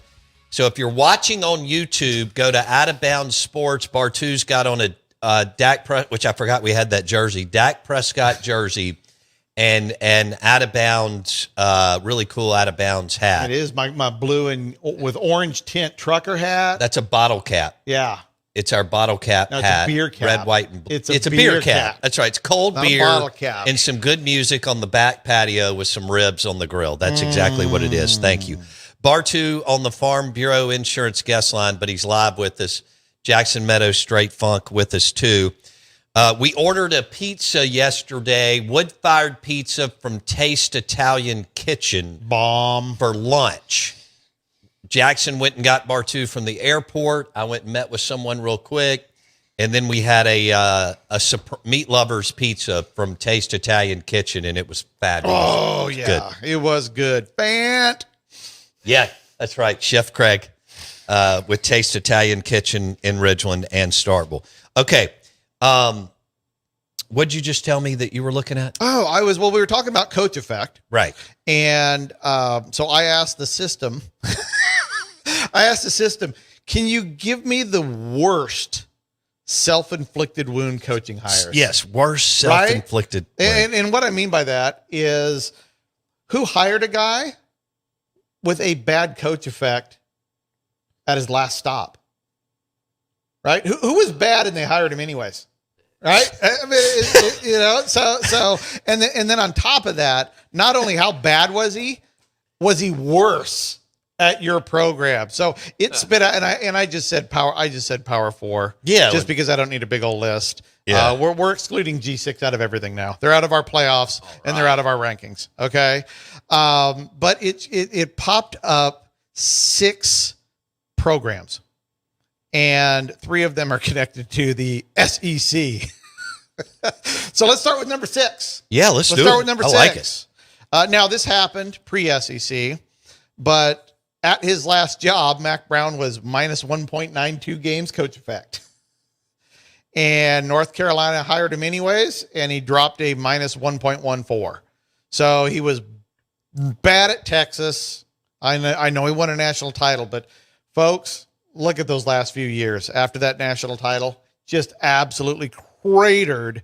And then at North Carolina, he couldn't find any mojo. So at North Carolina, he went 43 and 30 before finally being let go, only to have Bill Belichick replace him and literally drop the single worst Power 4 coach effect of 2025 last year. So at number 6, self-inflicted wound, North Carolina going back to the bucket and bringing home Mac Brown to retire him in Chapel Hill with a underwhelming effort for the Tar Heels. Number 5, no surprise. This is SEC to SEC. South Carolina going and getting Will Muschamp. Will gets fired from Florida. And actually at Florida, not too bad overall. He had that 1 year he went 11-2, which was crazy. They were great on defense, not really good on offense, but were able to. Yeah, but maybe like Vanderbilt last year, they went 10-2, and you said offensively they were amazing, and defensively, which is Clark Lee's specialty, they weren't good. Sometimes you can do that. Well, you do that, Larry Fedora, find lightning in a bottle. Right. Once every 4 years, boom. Right. As a fan, that's the worst thing. And 11-2 can skew your record, even if you're not good for 4 years like Muschamp. It can make it look a lot. It can dress it up. Yeah, but so his average was minus 1 game a season Muschamp? at Florida. Muschamp, right? At Florida, right? And to give you some perspective, Lane for his entire career is plus 1 game. Dan is plus 1 game. And that is huge. Right. It's so huge you're talking about a 2 win-loss difference in expectations at Florida. But he was at minus 1.08 at Florida. So South Carolina said, we ride. We're gonna run this back. Will's gonna be a different guy. He was a different guy. He wasn't a minus 1.08. He was a minus 1.62 with a 27-32 record at South Carolina. Mr. Tanner, you did not need to take that risk, and it burned you on that one. So Muschamp was 27-32 at South Carolina. He followed Spurrier. Yeah. And even though it got away from Spurrier right at the end, he won 11 games 3 years in a row at South Carolina, which they'll never do again. Yeah, and unfortunately set the bar of expectation beyond anything. But yeah, so number 5 was Will Muschamp. Number 4, a little boring here. Nebraska hiring Mike Riley from Oregon State. Mike Riley was negative coach effect at Oregon State. Nebraska brought him in, and basically his time at Nebraska was equal to Will's time at South Carolina. Okay. Minus 1.72. Not very good. Got fired at 18-18. Number 3, Mike Loxley. Your favorite guy. Oh my gosh. So at New Mexico, this is amazing. At New Mexico, Maryland hired a guy. I hope everybody's sitting down because this will take your breath away. Mike Loxley was minus 4.10 games. Dang. A year? A year. What? Per year. His average at New Mexico was literally as bad as Bill Belichick last year. Just hot garbage. And Maryland turns around. I got that. And here's the thing. At Maryland, he's minus 2 games a year. Garbage. Okay. That's awful. He's awful. He is 30-42, and they keep extending this dude. I mean, it is bat-ass crazy. I would love to know what drugs they take in Maryland because they are awesome. Awesome. How long's he been there? Yeah. What are they doing? I mean, I ask what's going on at Starkville with the football program, which makes no sense. But what is Maryland doing? Now they're minus 2 games coach effect a year. He's 30-42, and they're like, "We'll sign you up again." He is the worst coach in the Big Ten. Okay, he is the worst coach in the Big Ten. Worst coach in the Big Ten. Not even. It's not even close. He is unequivocally the worst coach in the Big Ten. These last 2, number 2, this one warms my heart because I remember when they hired this turd, and I went on air in Oregon saying this is a turd hire, and this guy is terrible, and they shouldn't have hired him. And Duck fans just lost their S. I mean, lost it. And he proceeded to post a minus 0.64. Not terrible, right? But a minus 0.64, easily negative in his career at Oregon. And then Florida State said, "Nah, Willie Taggart, why don't you come on over here, bud? We'll take your garbage." And at Florida State was worse than minus 3 games a year, 11-3. And that was the beginning of the end in terms of my opinion of setting Florida State back to the Stone Ages, hiring a guy that was bad at South Florida, bad at Oregon, and even worse at Florida State. Dave Bartu, live in studio. Check out the YouTube channel Out of bounds sports. We still got number one. All right, number one on the other side.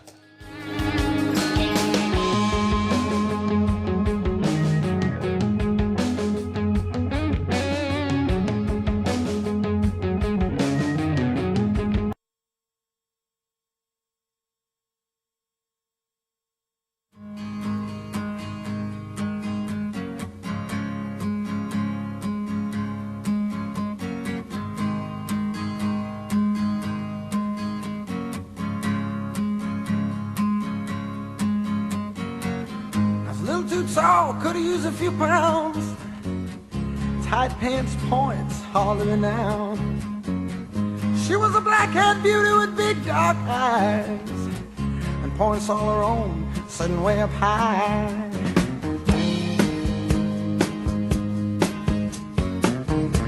Way up firm and high. Out past the cornfields where the woods got heavy. Out in the back seat of my 60 Chevy. Working on mysteries without any clues. Working on our night moves. Trying to make some front page driving news. Working on our night moves. In the summertime.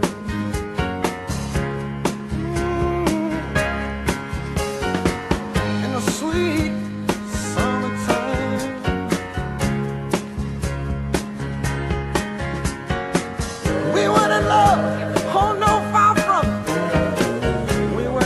for some pie in the sky summit. We were just young and restless and bored, living by the sword. And we'd steal away every chance we could, to the back room, to the alley, or the trusty woods. I used her, she used me, but neither one cared. We were getting our share, working on our night moves. Trying to lose an awkward teenage blues. Working on a night moves. And it was summertime.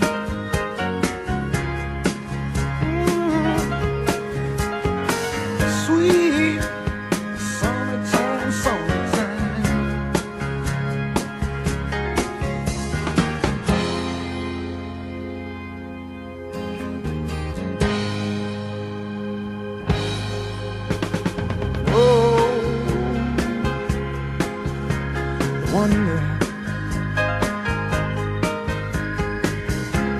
Felt the lightning, yeah. Waited on the thunder, waited on the thunder.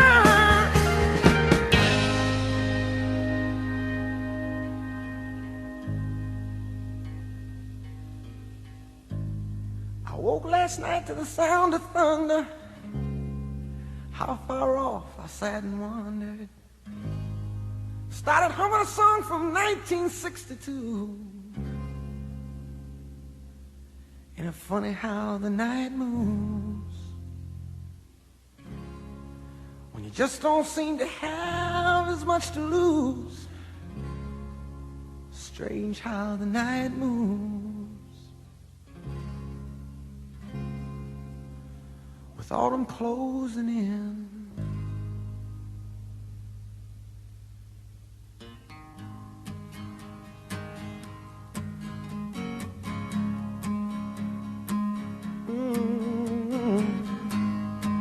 Night moves.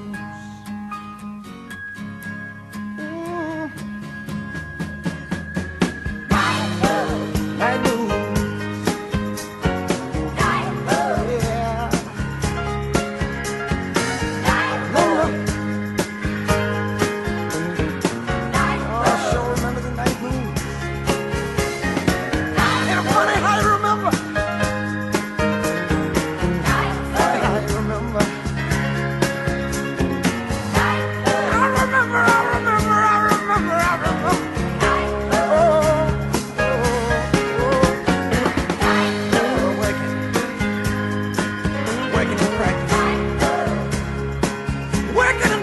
sound of the night moon. Night moon. Oh, I remember. Yeah, yeah, yeah, I remember.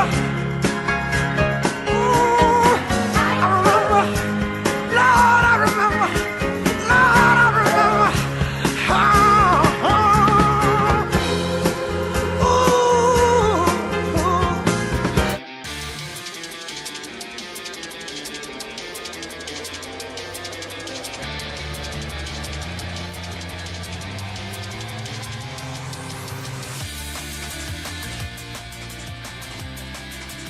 All right. We are off and running. Dave Bartu on the Out of Bounds Show, ESPN 105.9 The Zone. Football season is here, which is good. It's Lane Kiffin's SEC Media Days week. And Greg Sankey wasn't real happy yesterday. The league decided to go to 9 conference games. But the college football playoff did not expand in time to line up with that. So I think the thinking was we'll have 16 teams in. Mm-hmm. And we don't. We have 12 teams again. And we'll see if it goes to 16, 20, or 24 going forward.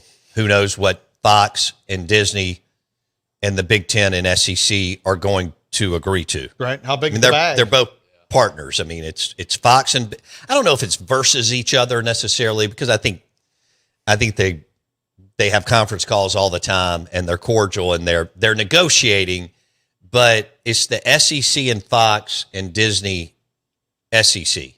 Did I say that right? Big Ten, Fox, and the SEC wants 16 and the Big Ten wants 24. I'm actually surprised that the Big Ten is so adamant about 24, but anyway. And I think the calendar gets real weird on 24 teams, but I guess they'll. I want it divisible by 8. I want everybody to have an equal schedule. No buys, none of that stuff. The buys drive me crazy. Right. I don't think it's necessary at all. And so if it's going to expand, man, I mean, it's just, you want to talk about not taking your time. I mean, we went from 2 to 12. Now we're at 16. It's just like, can we calm down and try to, let things play out a little bit and see how this all works out, especially with the portal and player flux and everything. I just feel like we're jumping the gun for money. Yeah, about to say money. Right. Jumping So the gun for money and inclusion. And I just don't like that path of just rapid fire expansion when one thing goes bad or not your way, which, it doesn't seem to be going anybody's way because nobody's getting enough teams in. Well, quite frankly, I don't need no 8-4 teams in. It's about as fun as watching NFL playoff games with, 8 and 9 teams in them. All right. Dave Bartu on the Out of Bounds Show, ESPN 105.9 The Zone, brought to you by the Men's Clinic in Madison. If you're low testosterone, if you've lost your sex drive, you want to go to the Men's Clinic in Madison or the Men's Clinic in Brandon. Dr. Mike Manning and Dr. Cliff Adams, themanthing.com, and they'll walk you through the aging process. And they want you to be healthy and active and all that stuff. Themanthing.com, the Men's Clinic in Madison, the Men's Clinic in Brandon. All right. Bartu was finishing up the worst self-inflicted wound by teams where they hire a bad coach who's already proven that he can't win. And then he goes and makes it work. So he comes and sets a bigger fire at your program. Right. So he went through 2 through 6.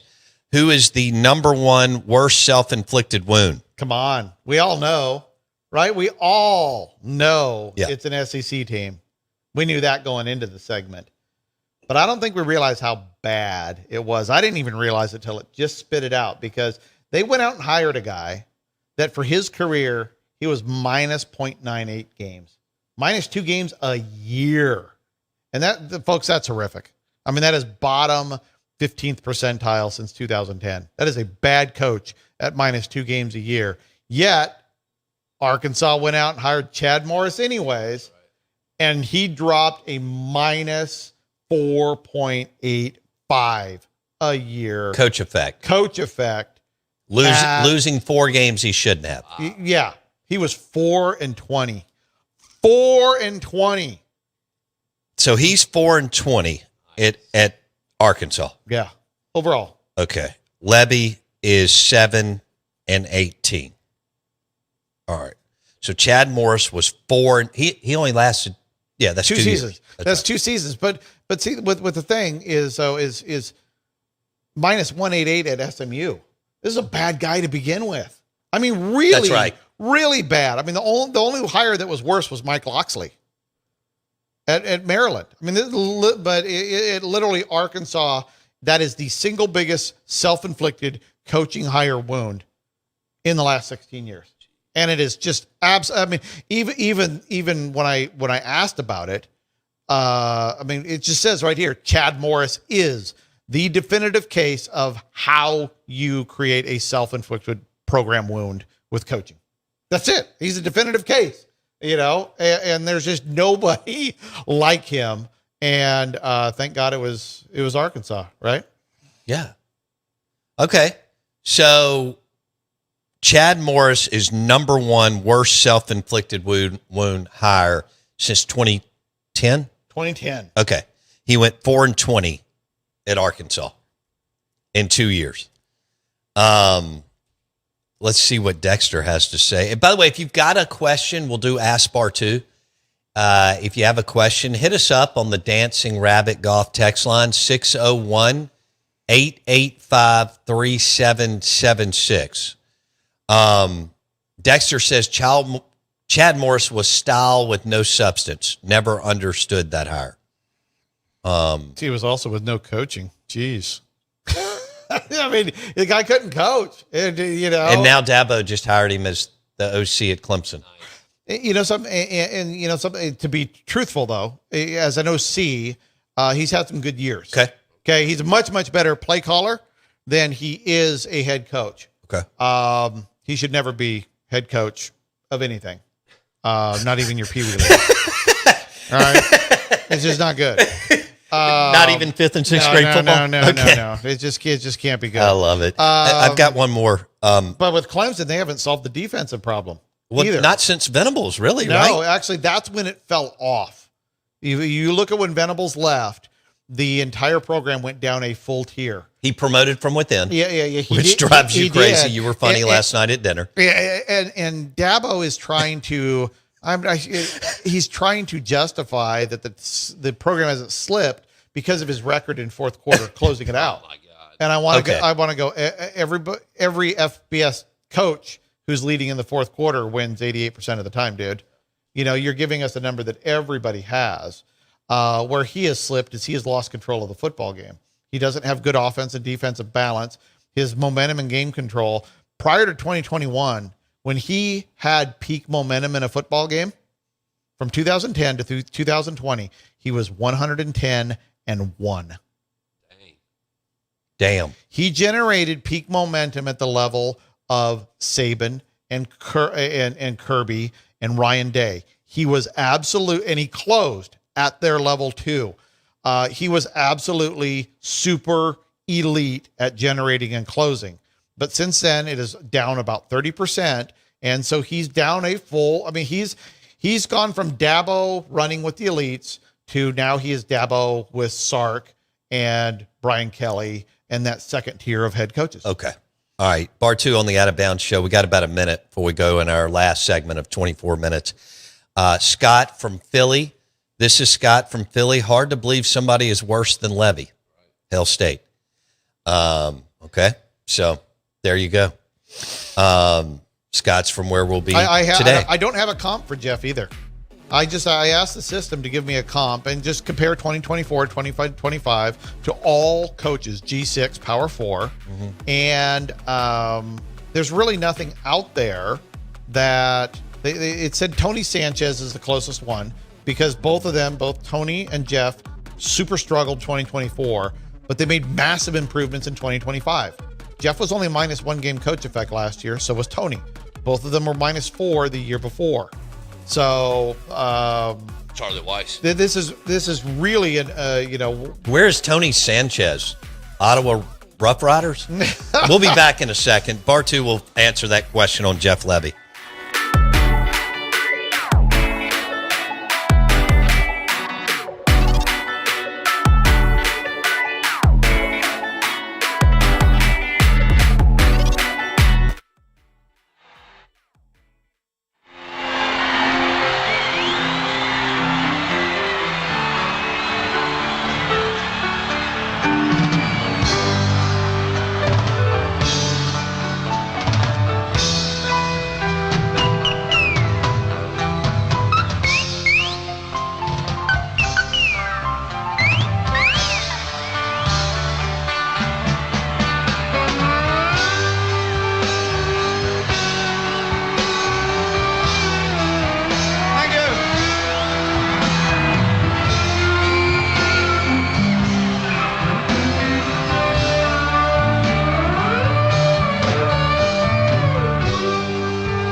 All right, here we go. The Out of Bounds Show, ESPN 105.9 The Zone. And, show is brought to you by Blue Cross Blue Shield of Mississippi. It's good to be blue, the official healthcare provider of the Out of Bounds Show. Blue Cross Blue Shield of Mississippi. We're also brought to you by Dancing Rabbit Golf Club. Text line has been great this morning, 601-885-3776. And War Eagle Rich says, War Damn Bar 2. Great show today, guys. I would ask for info on Auburn, but I'm not excited about the new staff. So not knowing is better sometimes. War Damn Eagle.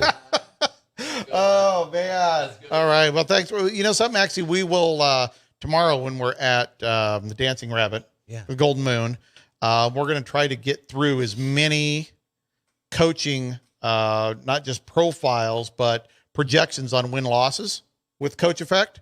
So we'll hit on Golsh and what we expect out of Auburn this year. But I think the big thing is when you have guys going from G6 to Power 4, just take a game and a half off of your expectations right off the top, because that first year is usually a little bit more of a struggle. Okay. If your name's not Kurt Signetti. Okay. All right.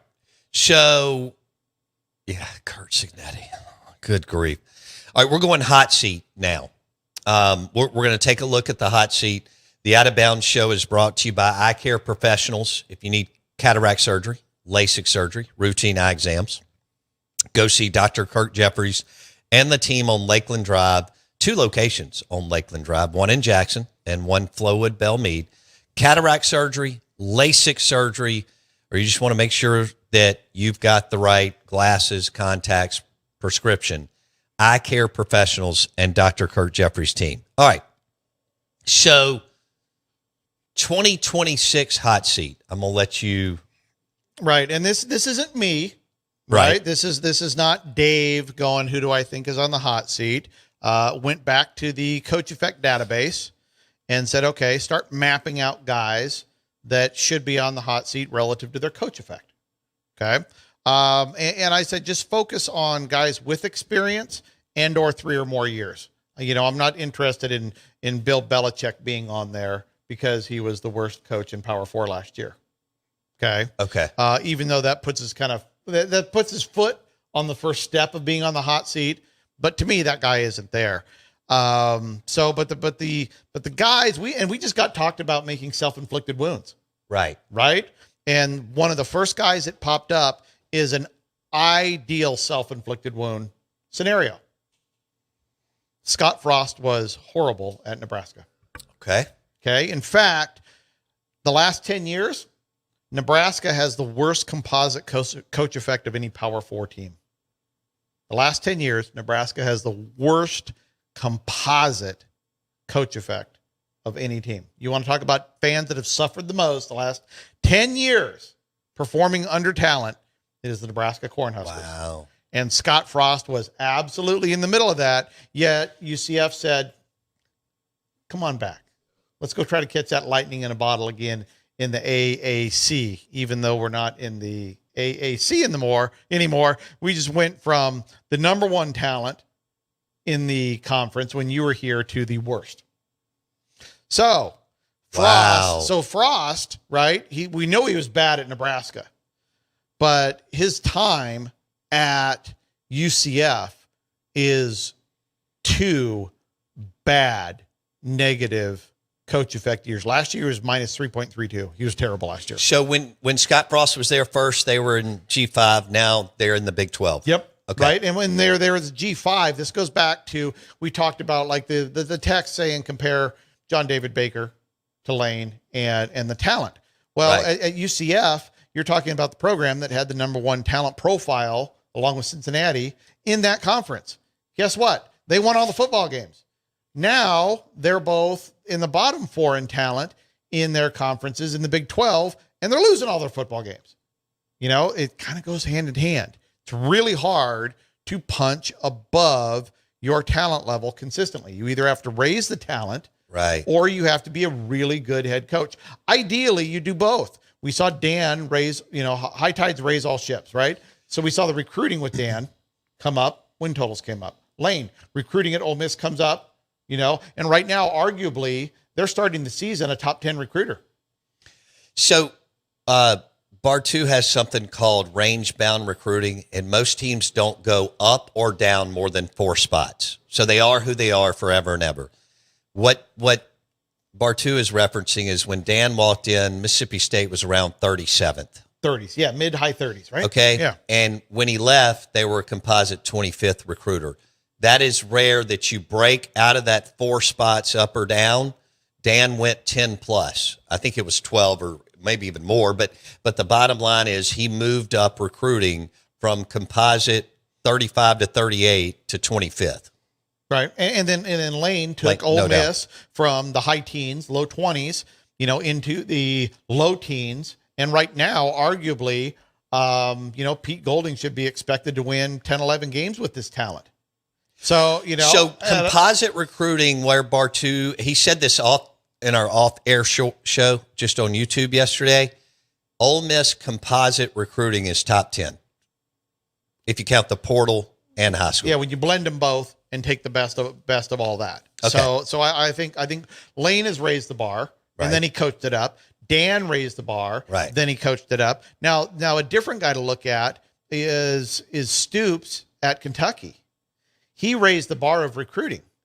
The recruiting is much better at Kentucky than it was. You said that they were in the high 30s, like 38th, 39th, and he brought them right where Dan was in that 23, 24, 25. But he's not a good head coach, right. So they didn't Dan win more. Right. He brought the talent in, but he wasn't good enough to elevate the win-loss ratio with the talent, so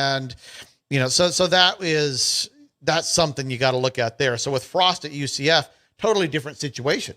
Same school, but the talent level relative to the schedule has completely been offset. But Frost, coming off of his bad career at Nebraska, now he's starting off terrible at UCF. The system says that is absolutely a hot seat. Another guy nobody's surprised with, Dave Aranda. Dave Aranda's been at Baylor for a while. His career coach effect is nearly minus 1 game a year. And he's been there for 4 years, 5 years? When did LSU win their title and he left? 19. Because he was, he actually beat Kiffin in the Sugar Bowl in 2021 with Matt Corral or something like that.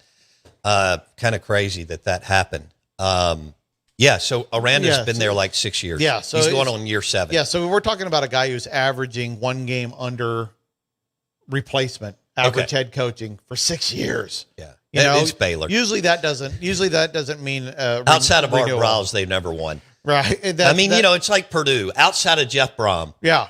Yeah. And they've been god awful. Yeah. And you mentioned Rutgers. Here's an interesting one. Here's an SEC one. The only one from the SEC that popped up. And the reason it popped up is last year he was almost minus 3 games last year. Just wasn't good. Minus 2.69. Now he revamped the entire offensive staff.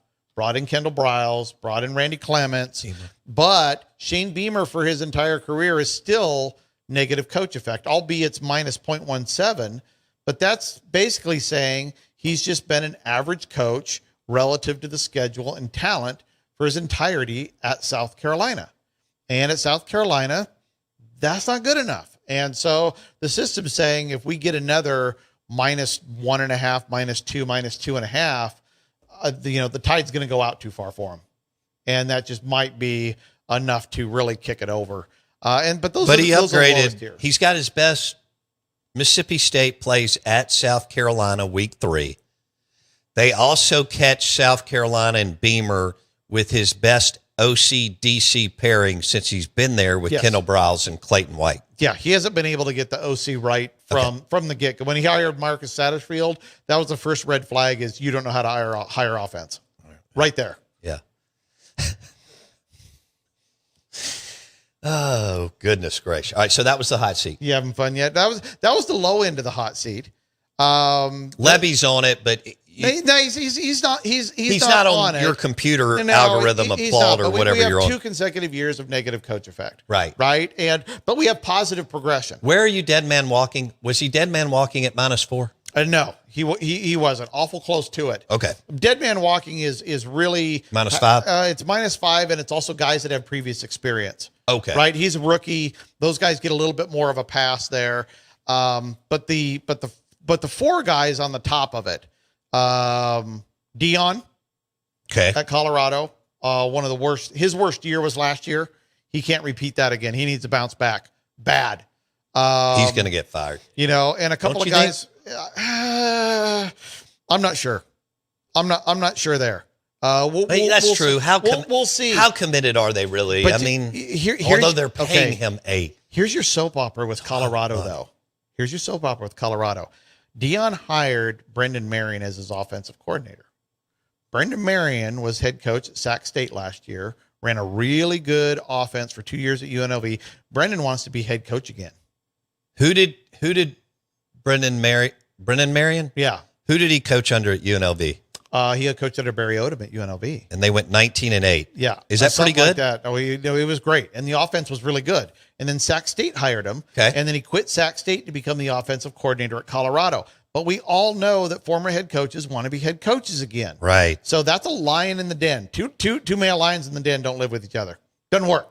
Okay. Mario a few years ago. Right. When he brought in Charlie Strong, I even told him, dude, that is just to let you know, if that guy sees that he can't become a head coach again, it's going to be a problem. Right. And it became a problem. He fired him. He got rid of that issue quick. And so I think with Colorado, you have a Brendan Marion that wants to be a head coach again. And if Dion's still weak, could he get Dion pushed out and replace Dion himself as a head coach?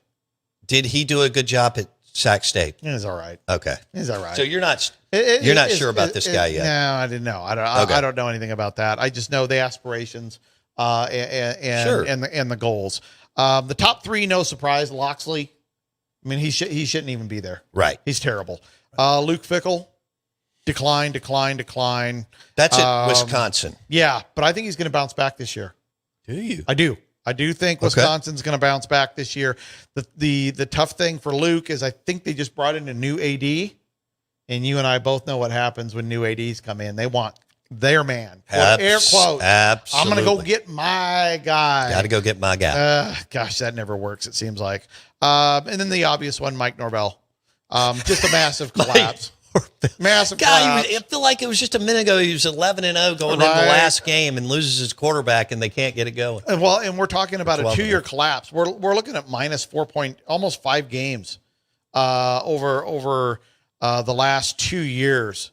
Last year was -5.67. It was just wicked for him last year. So the last 2 years have actually been really, really bad. He has a 4-year streak of negative coach effect. 4 consecutive years. Good grief. And this is after smoking it at Memphis. Right? I mean, this guy was absolutely hammering it as Memphis. So he can... right? It's weird. And he went undefeated at Florida State one year. Right. It's weird. And so you got a guy that was awesome at Memphis, is not doing it at Florida State. A couple other guys, right? This is like a Billy Napier, awesome at Louisiana. Couldn't figure it out at Florida. Heck, Hugh. Look at Hugh. He was bloody awesome at Liberty. And he was really good at Ole Miss. Yeah. And I thought he was close last year. I mean, that was a top 15 scoring efficiency defense. They just couldn't find the quarterback. They couldn't get anybody to play on the offensive side. And they lost a lot of close games last year. So I guess we're going to see how time's going to tell in terms of pulling the trigger on 3 years instead of letting it go to 4. But clearly, Mike Norvell, just in the numbers, this guy is on a 4 consecutive year negative coach effect streak. So Florida State could open up. Yes. Will, we going to bet on that? Over under. You got to figure he's not going to get a 5th negative coach effect year and survive. So I don't know where he needs to be. Who's that? Where Mike Norvell needs to be positive coach effect. I should actually look him up on the projections. I don't have their schedule. Just give me a second here. All right, I can reset. Out of bounds, ESPN 105.9 The Zone. Brought to you by the Men's Clinic in Madison and the Men's Clinic in Brandon. They will help you through the aging process. And themanthing.com, Dr. Mike Manning and Dr. Cliff Adams at the Men's Clinic in Madison and the Men's Clinic in Brandon. Check out their site today, themanthing.com. Ben Chandler's on the text line says, James Franklin equals Mark Richt. We just said James Franklin equals Dan Mullen. We What am I did. missing? We did. Dan Mullen's twin is James Franklin, and James Franklin's twin is Dan Mullen. Lane Kiffin's is Lincoln Riley. So we'll see how that looks this year. Lincoln, I guess, Southern Cal hadn't done anything amazing. I know he finished number 1 in recruiting last year in high school. He sounded like 35 guys or something. But we'll see if he can get it, quote unquote, done in the Big Ten on the West Coast. Right now, Oregon is the team out there. But Bartu does not like Oregon's OC. Will Stein left Oregon to be the head coach at Kentucky, and Bartu's got their new OC ranked dead last in the Big Ten. And we'll see what Lincoln Riley does at USC and so on. Do you hear? I'm still trying to find this in the ACC. Did you hear Will Stein's quote yesterday at Media Days? Yeah, me. Right. Why are we going to win? Me. You know something? And he is exactly right. He is exactly right. Do you know how bad his OCDC combination is? How bad? The worst in the SEC. Dude, he just hired Joe Sloan. Do you see LSU? You love Joe Sloan at LSU. LSU's offense last year? You see that? It was awful. Right? And his DC hasn't had a good defense ever. Okay. Ever. Yes. Ever. So if Kentucky wins, yes, it is 100% on Will Stein. But if he goes 2-10, it is 100% on Will Stein's coaching staff as well. If he somehow gets that coaching staff, I don't know, 4 wins, 5 wins. Oh my gosh, 6 wins. Yeah, coach of the year, baby. Look me up, Google it. So they have the worst OCDC pairing in the SEC. Yes. Okay. All right. So they took that, I guess, from last year, Coleman Hutzler and Jeff Levy. Coleman, ooh, he who must not be named. That was a bad back-to-back Juju defense right there, man. Yeah. Woo! Well, the fact that he got hired in the first place, he was a special teams coach. And then you had a new head coach who hired a special teams coach to be his DC and then brought him back for year 2. But yeah, I remember you texted me on a Saturday last year about Joe Sloan, offensive coordinator at LSU. He was eventually let go during the season. But anyway, what was the dude's name? What was the quarterback's name? Nussmeier. Yeah. All right. Josh says on the text line, but Dan Mullen couldn't recruit. He's referencing what we were talking about earlier. Dan moved Mississippi State's composite recruiting up about 10 to 12 spots. Yeah. Which doesn't happen. Nobody moves. 99% of teams stay. He moved Florida's as well. And he moved Florida's. Yeah. People, they were trying to find out, people were trying to figure out what fell off the cliff at Florida, and we'll never know. Right. Honestly, we'll never know. And I think it was something, to me, it was something internal because I looked at the numbers. The one thing I found in Florida that I've actually started tracking is the 5th week of that season, the false starts in Florida at the Gators skyrocketed. It was like the whole focus was lost. And so one of the things that I have the system do is it tracks false starts during the season to see when teams start giving up. So there's 2 things on the offense. The only thing that really kind of tells you what's going on is if false starts start going up, your team is losing focus. Okay. The other thing, here's your big red flag, SEC fans, when you're watching games, delay of game. Okay. Delay of game is a big one from the standpoint. It just says you start seeing delay of game penalties. You start seeing timeouts used for delay of game to not hit them. That is saying over the last 16 years, that is telling you that this offense is not good and is not going to be producing well. Okay. It is a really big. It's a really big red flag when you start getting delay of games. And watch if your team starts the false start train. If it starts going 2, 3, 4, 5, 6 a game, that team has really, really lost its focus and will to try to win. Okay. All right. Out of bounds. ESPN 105.9 The Zone. Bartu and I will head to Pearl River Resort a little bit later. And, we nominated you to, so Pearl River Resort, we didn't take you there last time, but they have a water park. Oh. And we want you to go down one of the slides. I've got a bathing suit for you. We want you to go down one of the slides, and I can video it. Oh, is this one of the trapdoor slides? No, this is just a water park. It's a great water park. We used to take the kids there all the time. Oh, my kids always loved. There was one in Boise, Idaho. It's about 8 hours from us, and it's got a cool trapdoor one where it feels like the first second you're just free falling. He was there. Jackson, weren't you there on Saturday? Yeah, I sure was. Did you do any of the slides? I sure did. Okay. My niece's it was her first time to ever ride a big slide. Oh, that's cool. Yeah, so that's always fun when you're a kid. It was fun. I mean, whether you walk in Magic Kingdom or Universal, or whether you walk in a water park and you're like, whoa. Time of their life. Heck yeah. Dippin' Dots, man, we were in there. Yeah, my kids, they would talk about the Dippin' Dots at Geyser Falls. Yeah, so they got a really cool water park. It's right across the street from Dancing Rabbit. Correct. Yeah. Oh, you just can't quite see it. Oh, yeah. But it's really nice. Oh, it's nice. I mean, it's fun. Like I said, my kids loved it growing up. So would you do that? Are you going to go down the water slide? Yeah, I'll do that. All right. I got no problem. All right. I'll get I guess I'll get the water. No, I can do it from the side. Yeah, you can video from the thing. Okay. I'll show you one of them. Yeah. Okay. So Norvell, an average coach. Here we go. We got one more minute. hit. One more hit. I see that. We got one more minute. So an average coach at Florida State, any average coach this year projection is 8-4. Any average coach. Okay. So if he wants to be plus coach effect, dude needs to be 9-3. 9-3. Now his coach effect right now, because of the slide, he is ranked 90th out of 119 coaches in college football right now that have a grade. He is, since 2010, with more than 3 years, he is 155th out of 272. All right, I see your graphic here.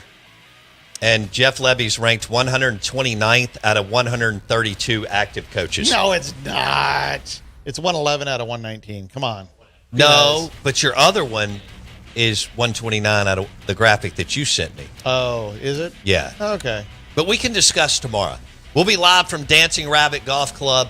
Bartu is going to go down one of the water slides at Geyser Falls. We're excited about going to Philip M's. We'll be live tomorrow from Dancing Rabbit Golf Club. Have a great day and enjoy the ribs at Martin's in Livingston. For Bartu and Straight Funk, I'm your host, Bo Bounds. We'll see you tomorrow.